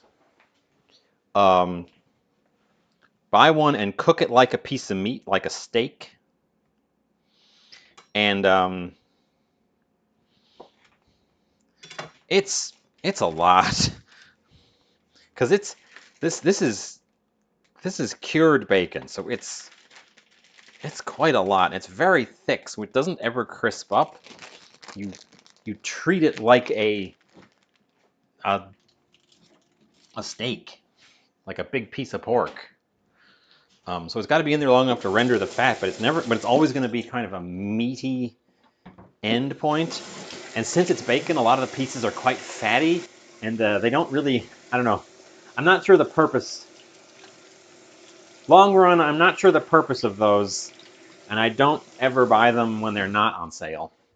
Although at this point, I can't remember the last time I bought meat that wasn't on discount. Oh no, scratch that. I did just buy a piece of very nice salmon for myself. Didn't take any pictures, devoured it. Wasn't on sale.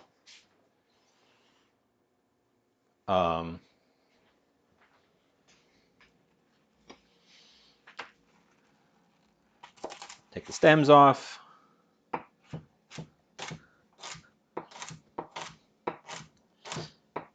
Dice them up.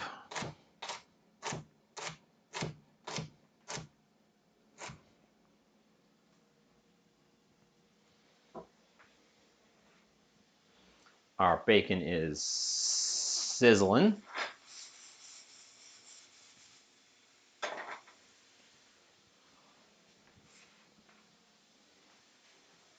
Let's let that render for a couple minutes before I throw anything else in there.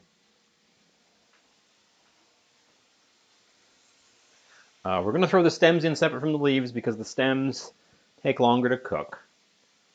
Just like with kale, just like with bok choy, just like with chard. A lot of our plants, herbs and vegetables that we use the leaves for as the primary element, the stems are also completely edible. It's just that they are tougher. So they're typically removed and discarded because they can't be cooked at the same time as the leaves, because the leaves will be overcooked by the time the stems are done, and the stems will be undercooked when the leaves are done.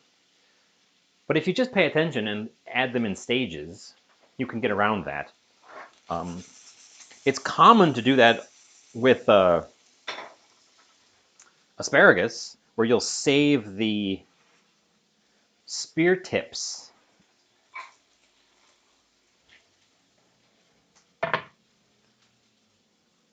rather than putting them in right away. I'm going to throw in one of my garlic scapes.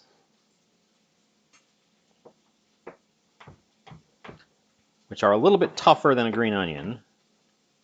If you've ever had the flower stalk of a green onion, they're also a tougher piece. They taste like green onion, but they're thicker and more robust. Same thing with these garlic scapes. They're a bit tougher because they are the flower part, and the plant would really rather that it survive.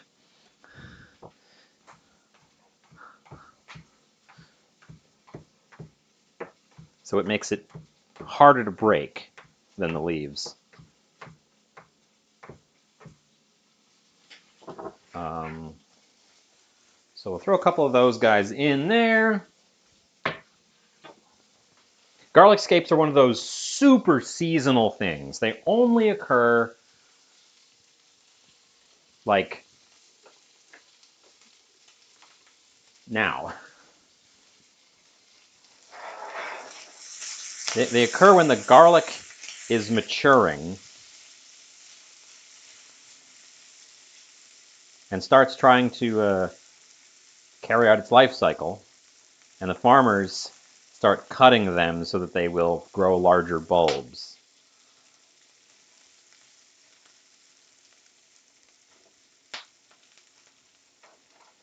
Okay, I don't want.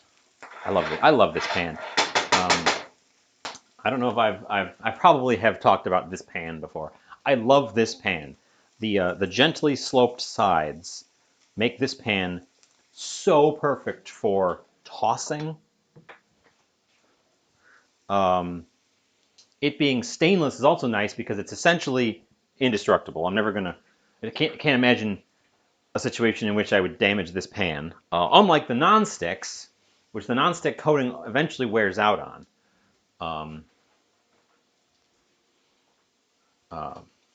But this pan, it's nice and heavy. It's got a thick bottom. It's got these perfectly sloped sides, and the interior is this nice sort of smooth curvature to it.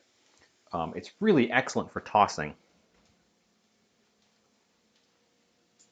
Love me some that pan. I believe this is the Emerald pan. Yeah. Good job, Martha Stewart, who bought Emerald Lagasse's brand. Good job. It's a quality pan.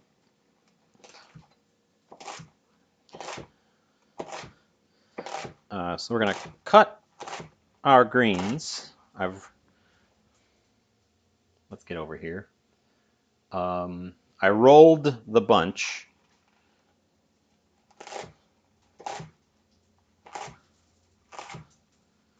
And I'm cutting them just across.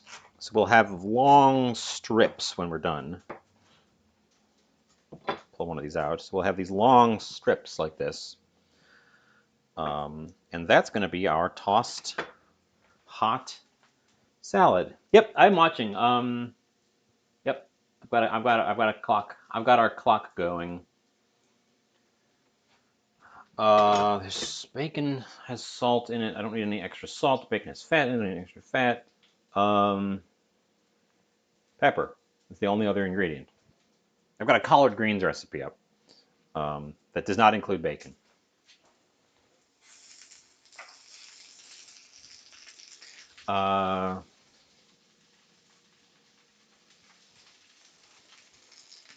So those guys just go in there like so. I didn't change my camera angle. Those guys go in there like so. There they are. And we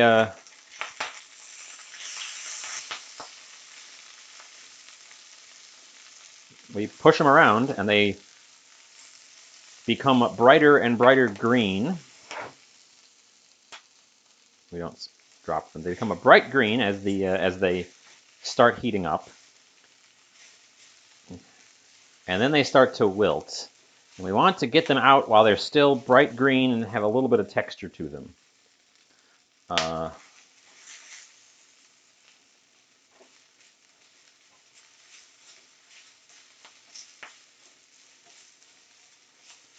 not going for a complete mush here.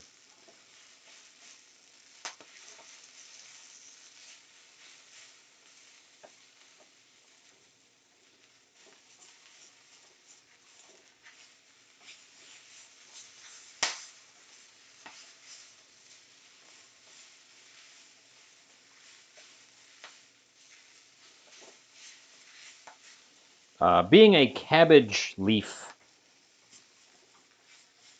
remember kohlrabi is a cabbage, so being a cabbage leaf, these are a bit more robust than something like spinach, so we can afford to toss them around a little bit. But I'm going for just I'm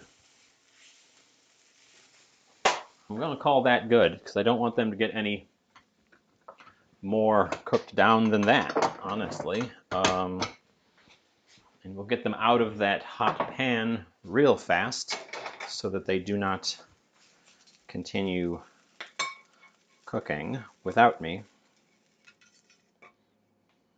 even though they will because of the residual heat.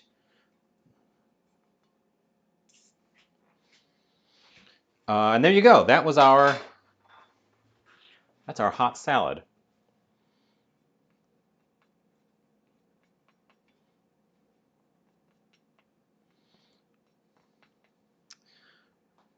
A lot of vegetables, which is good. I've got a lot of vegetables. It's vegetable season. Eat vegetables. Okay, setting that aside. Put that on a serving plate later. Hey, you. It's vegetable season. Eat vegetables. Let's take a peek at our pie. Ooh, it's getting brown on top, but I want it to be a little bit more brown on top.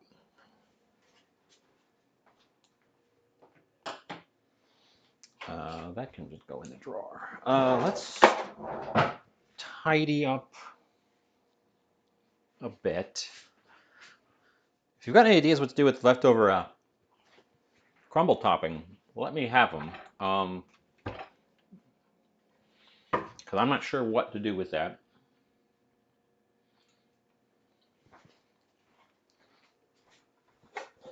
Put away the unused. We're going to go for a tidy up while we're waiting. Sorry if that was loud. That clacked right by the microphone. I found my dish towel.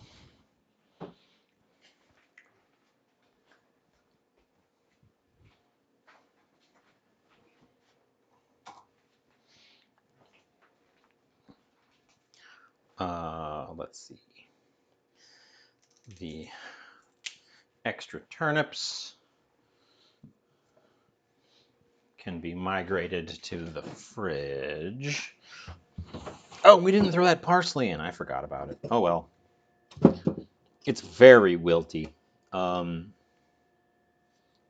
not yellow, interestingly. It's just very wilty. The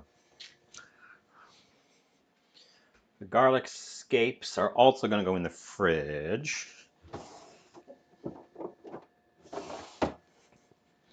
I'll be using those probably every meal until I run out, because I don't imagine they're going to keep incredibly well. I've got a lot of stuff in here.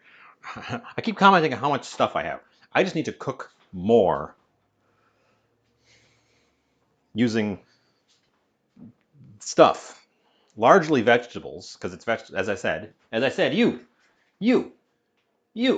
by which I mean me. It's vegetable season. Eat more vegetables. They're coming in like gangbusters.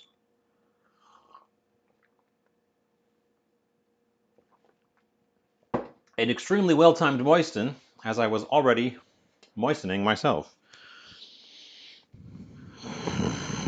Moist. Extremely well-timed. I've been talking a lot. I'm chatterboxing today, which is good, I guess. I'd rather be high energy than low energy. But it's drying my mouth out with all this chatterbox.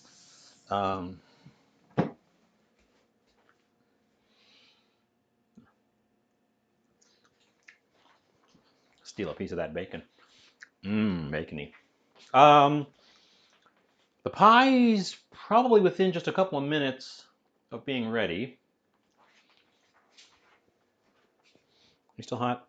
No, you're not.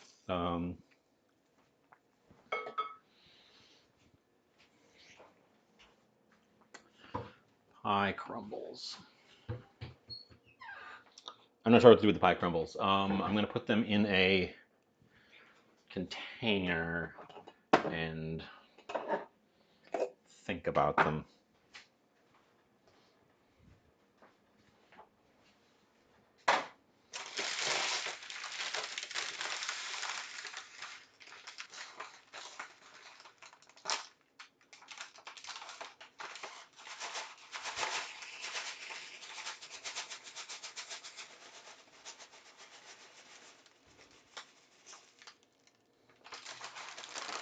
Perfect.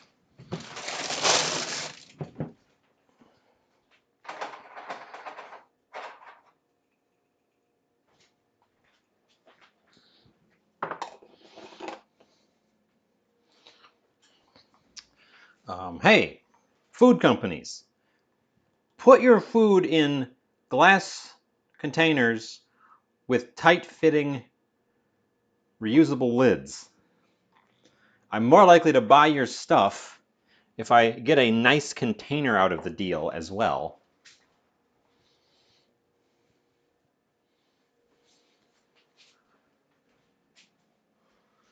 This jar was in fact,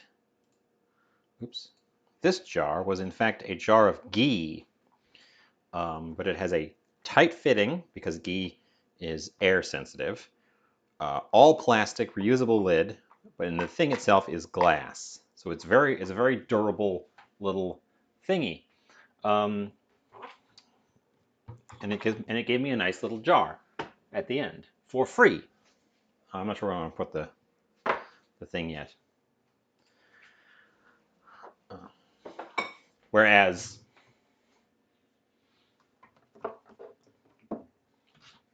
this peanut butter comes in a jar with a very similar lid, but the jar is plastic. And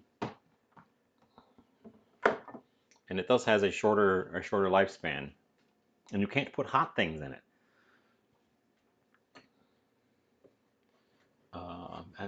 I especially like this one. This one's just cute. I'm talking about my glassware for a minute here. This one's just cute. Mustard came in this jar, and the lid is not a screw-on. It's just a pop-off.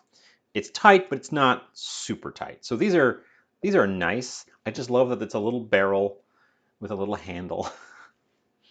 So I saved that one. I actually got 3 of those, and I often put sauces in them. I've got a sauce in here right now with this one. An unknown brown sauce.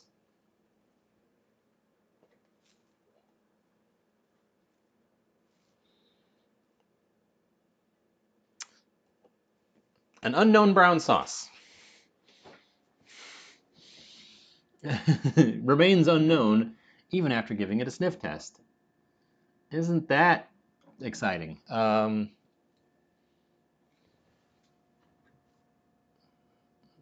unknown other sauce, another unknown sauce. I've got a lot of unknown sauces. You're so worried about the pie. Leave the pie alone. Ooh, it's nice and brown on top. Okay.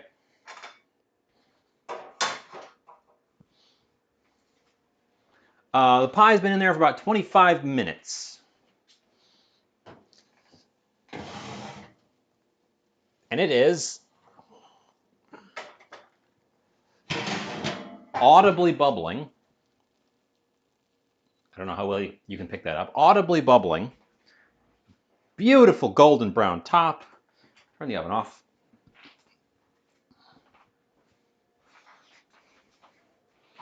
You're always so worried.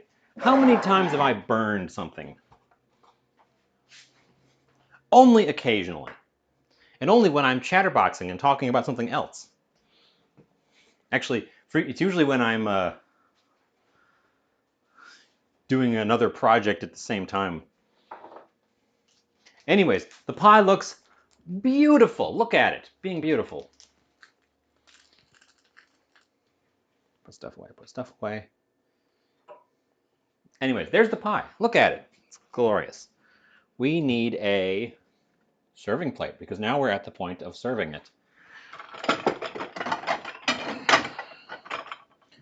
We're going to go with a round white with the blue rim. Oops. We're going to go with the round white with the blue rim because I think we're going to have a bunch of dark colored stuff, and I don't really want to dig out the square one. I use the square ones a lot. We're not going to dig out the square one. So I'm going to let it stop audibly bubbling before I dig into it. It's going to have to rest for a couple minutes. We're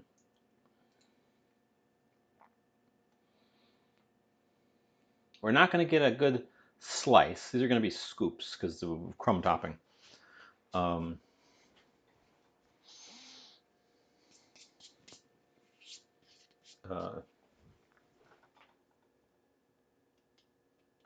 Ooh, it's nice crusty top. It has not dried out on the top, or not sogged up on the top. So I think our project is largely a success. We're going to plate, while that's cooling, we're going to plate up, where's my tongs? Oh, right here for some reason. We're going to plate up some of our salad.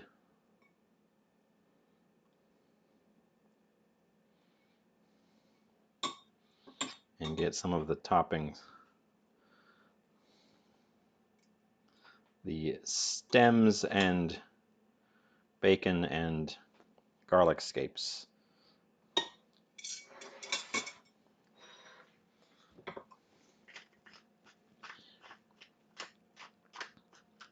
And some fresh black pepper on top.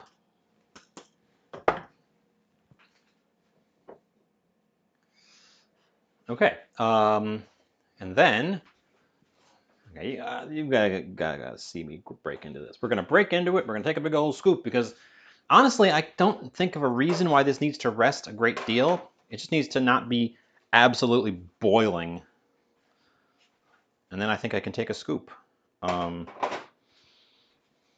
Let's get a pot holder to stabilize it.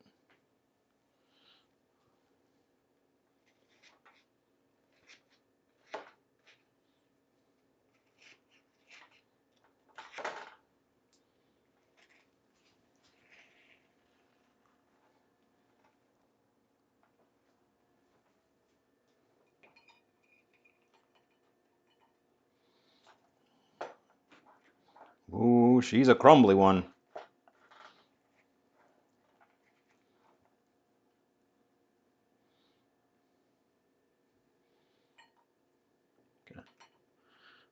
That direction. Okay.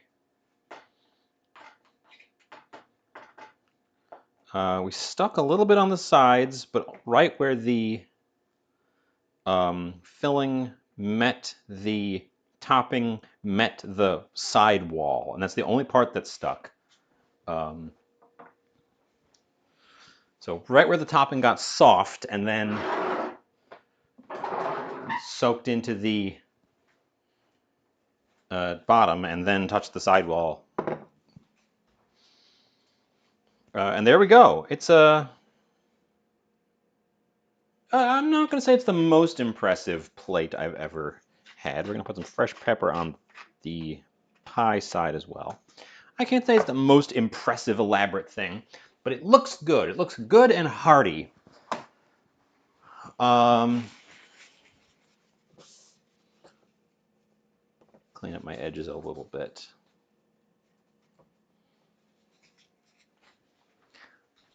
Let's grab a quick snapperoo and then dive in on the taste. Oop, we're going to add... Oh, I missed the snooze on the ad. So we have an ad about to roll, and I cannot skip it because I didn't get it fast enough. So I'm going to go take pictures at a more leisurely pace because I plug in my light because there's going to be an ad and I don't need to rush back.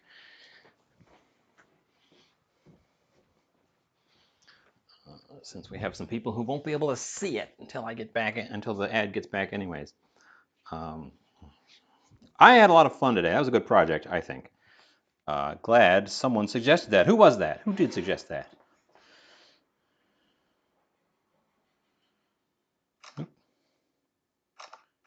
Just heard a car go by outside with completely bald brakes.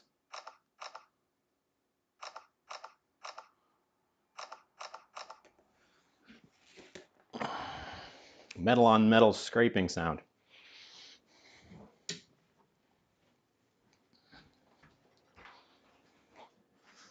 Okay, there we go. 30 seconds left on the ad.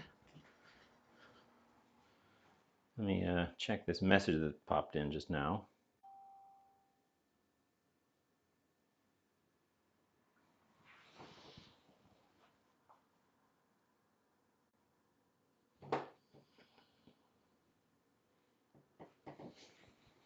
Okay. Coming back. 0 seconds on the ad. Back from the ad. Welcome back, everyone. We are in the final phase of today. We're doing our tasting. I probably don't need a spoon. We're doing our tasting. This is going to be a pretty hearty plate of food. Let's just dive in. I'm excited about both halves of the plate here. Steaming hot.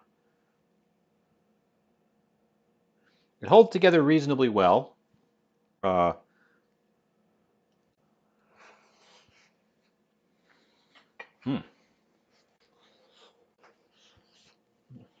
It's hot.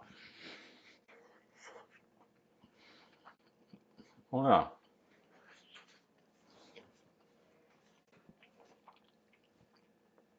I just remembered I never made that emote. I definitely need that emote. You're right. I say it's hot a lot. It's hot. The biscuit topping came out great. It's nice and crunchy. It's crunchy and tender. But it gives a wonderful texture contrast because the filling is essentially a stew with most of the liquid cooked out of it. So everything is quite soft. The flavors have all merged together. It's very savory. I think I might have put in a little bit too much thyme. Thyme is jumping out at me, but not like overpoweringly. It's got a lot of herbaceous flavor going on in there. This would be good on like a cold winter's night. A hearty pot pie. So, perfect for July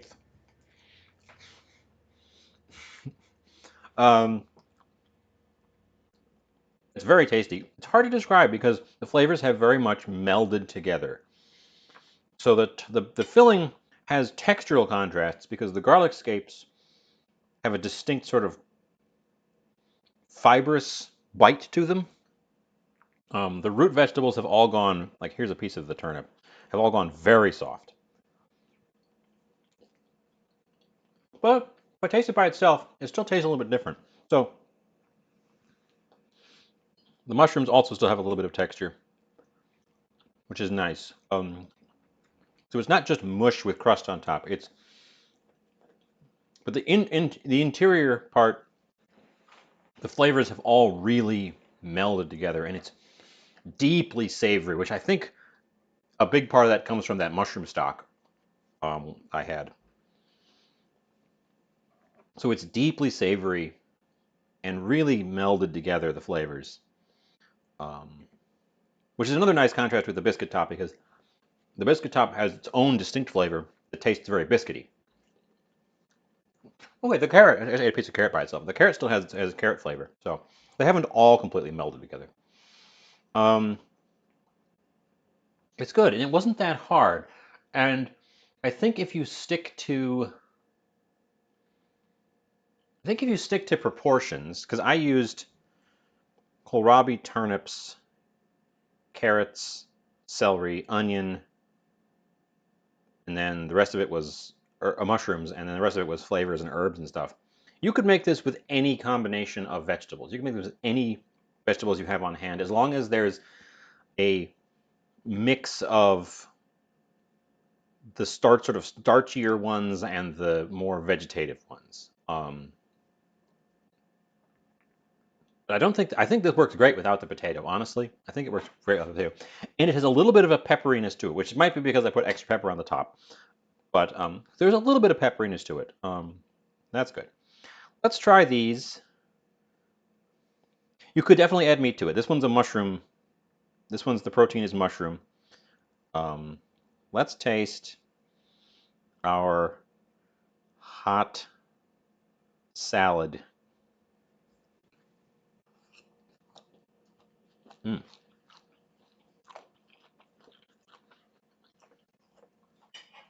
Tender, but it still has a bit of a bite to it. A slight veggie crunch. It's a beautiful bright green too, which means we didn't overcook it. For that leaf right there. So that's good. The stem pieces could honestly probably have stood a little bit longer in the pan. They have a crunch and they're cooked. They have a crunch to them, which isn't bad. They're not like hard, but probably could have put them in when I put the bacon in. And the garlic scapes have a nice pop of flavor. These flavors, by contrast to this, where all the flavors have melded together, these flavors, none of them have melded together. There's only 3 things in there, but they are distinct. When you take a bite of a garlic scape, you know it. When you take a bite of the bacon, you know it. When you take a bite of the kohlrabi green stems, or the greens themselves, you know it. The flavors are front and center. Although I wouldn't necessarily call this a bitter green. It's actually a very mild green. It tastes like a very mild... It tastes like broccoli greens or a very mild cabbage,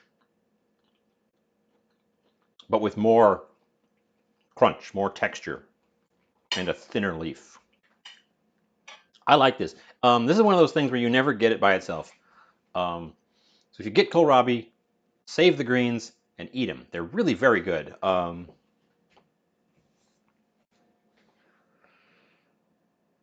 And when you get them in the store, often they've been cut off so that they don't, because if you leave them on and try to store them, they will make the bulb shrink up, which is why they're always cut off, or are very fresh.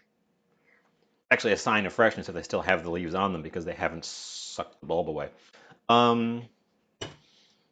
That's pretty good. This was completely unexpected compared to what I started with. I thought I was going to end up with either a stir fry or a pasta dish, and this is off the deep end compared to those. I can see I'm losing interest a little bit too. So let's wrap ourselves up and send us off to someone. Let's see who's on a Saturday.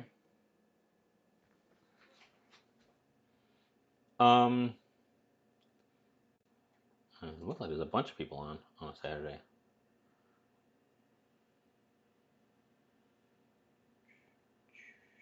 Let's go see Alana, who is playing Rise of Nations Extended, which I've heard of, but I'm unfamiliar.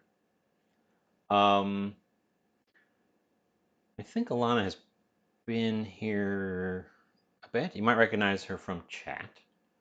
I'm not sure. I recognize Alana from other chats. Alana's in a bunch of the places I frequent and that we've raided into before. So let's all go share the happy, good vibes with Alana before we lose every single viewer. Um, I'm going to go eat this before it cools off, especially the greens, which are cooling off more quickly. Yeah. So I didn't really follow much of a recipe for this, aside from the biscuit topping, because I don't think you need to. Pot pie is one of those things that's just like throw a bunch of stuff together, throw what you've got together, and it becomes a dish. And that's what we did. Um,